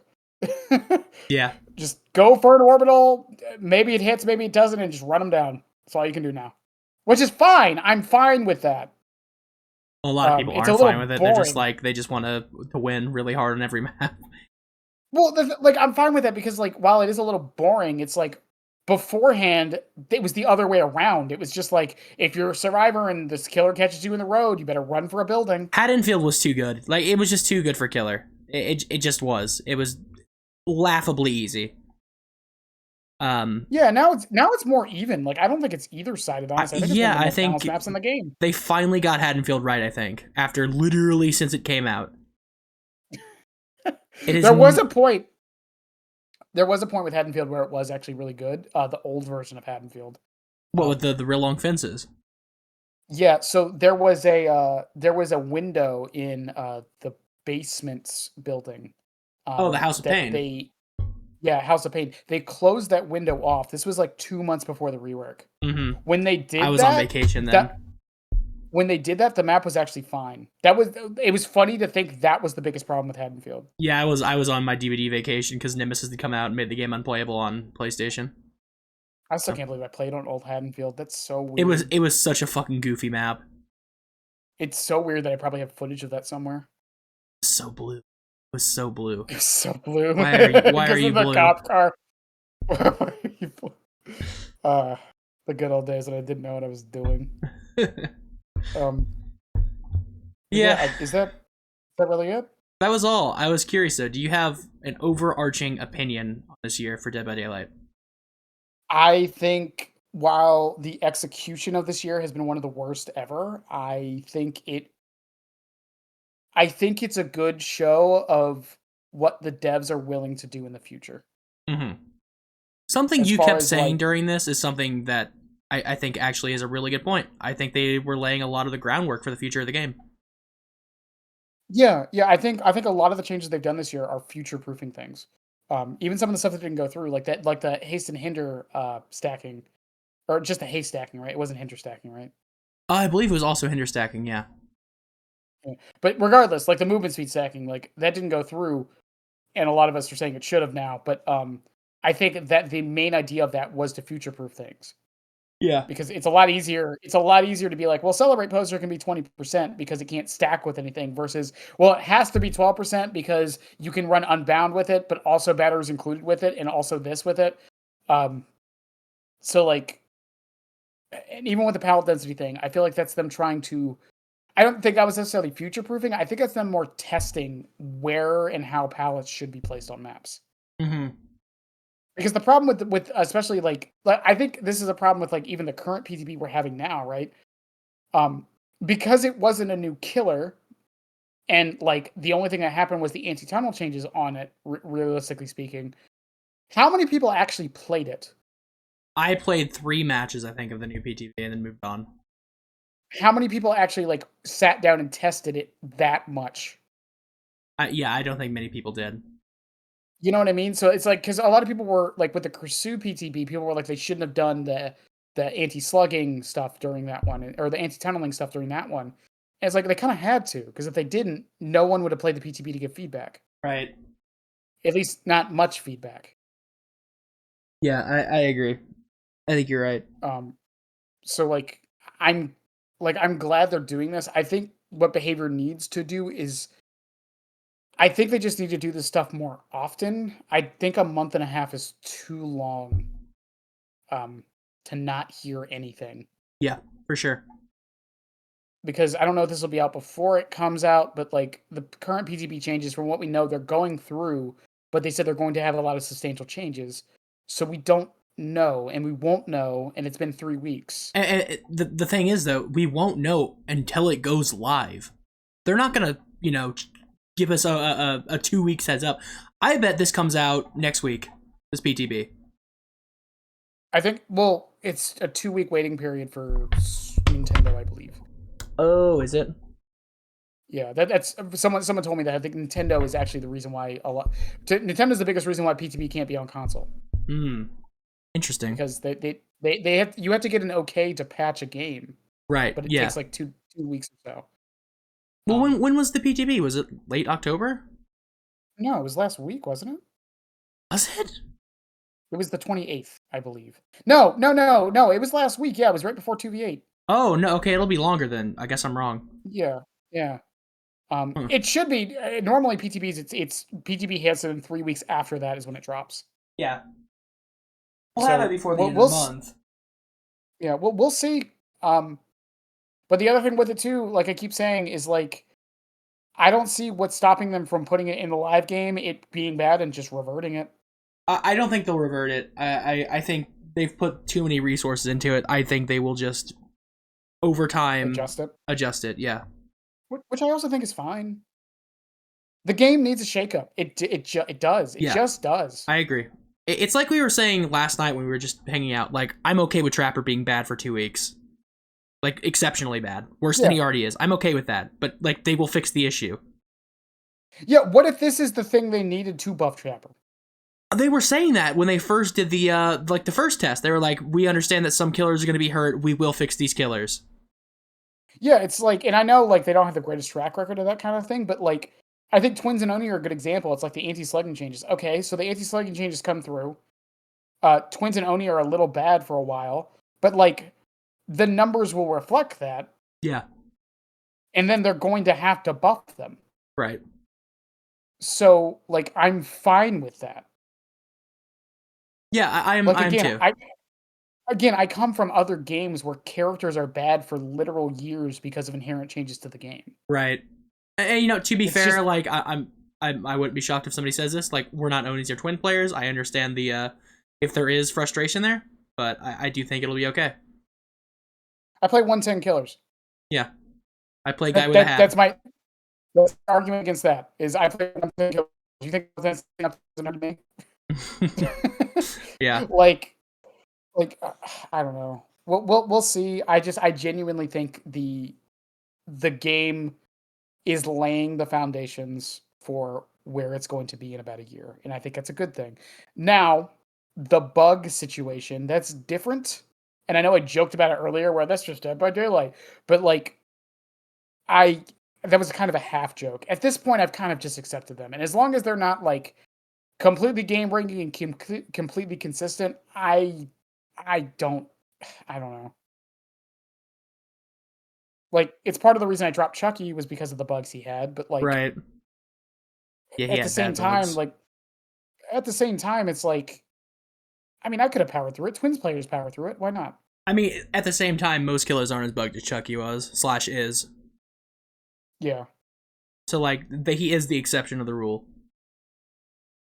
But well, again, we'll see. Like, I think the game will be in a better place in a year from now than it currently is. You have to have the lows to have the highs. Right. Right. And I don't mean that as like intentionally make things bad so things look better later. I just mean like you have to try stuff that will fail to figure out what will succeed. And I hate the argument of they should have known better. I hate that argument so much. Mm-hmm. Because the reason why I hate that is because the no collision thing after hook or after unhook. I talked about this last night too. We've all been saying this for a while and like, oh, that's a simple change. And then they do it, and then some people say it's terrible and not good. Yeah. But it's only not good because of it's in combination with these other things. It's like, well, yeah, but like if they just add no collision, then the problem's still there. It's just not like whatever. It's just like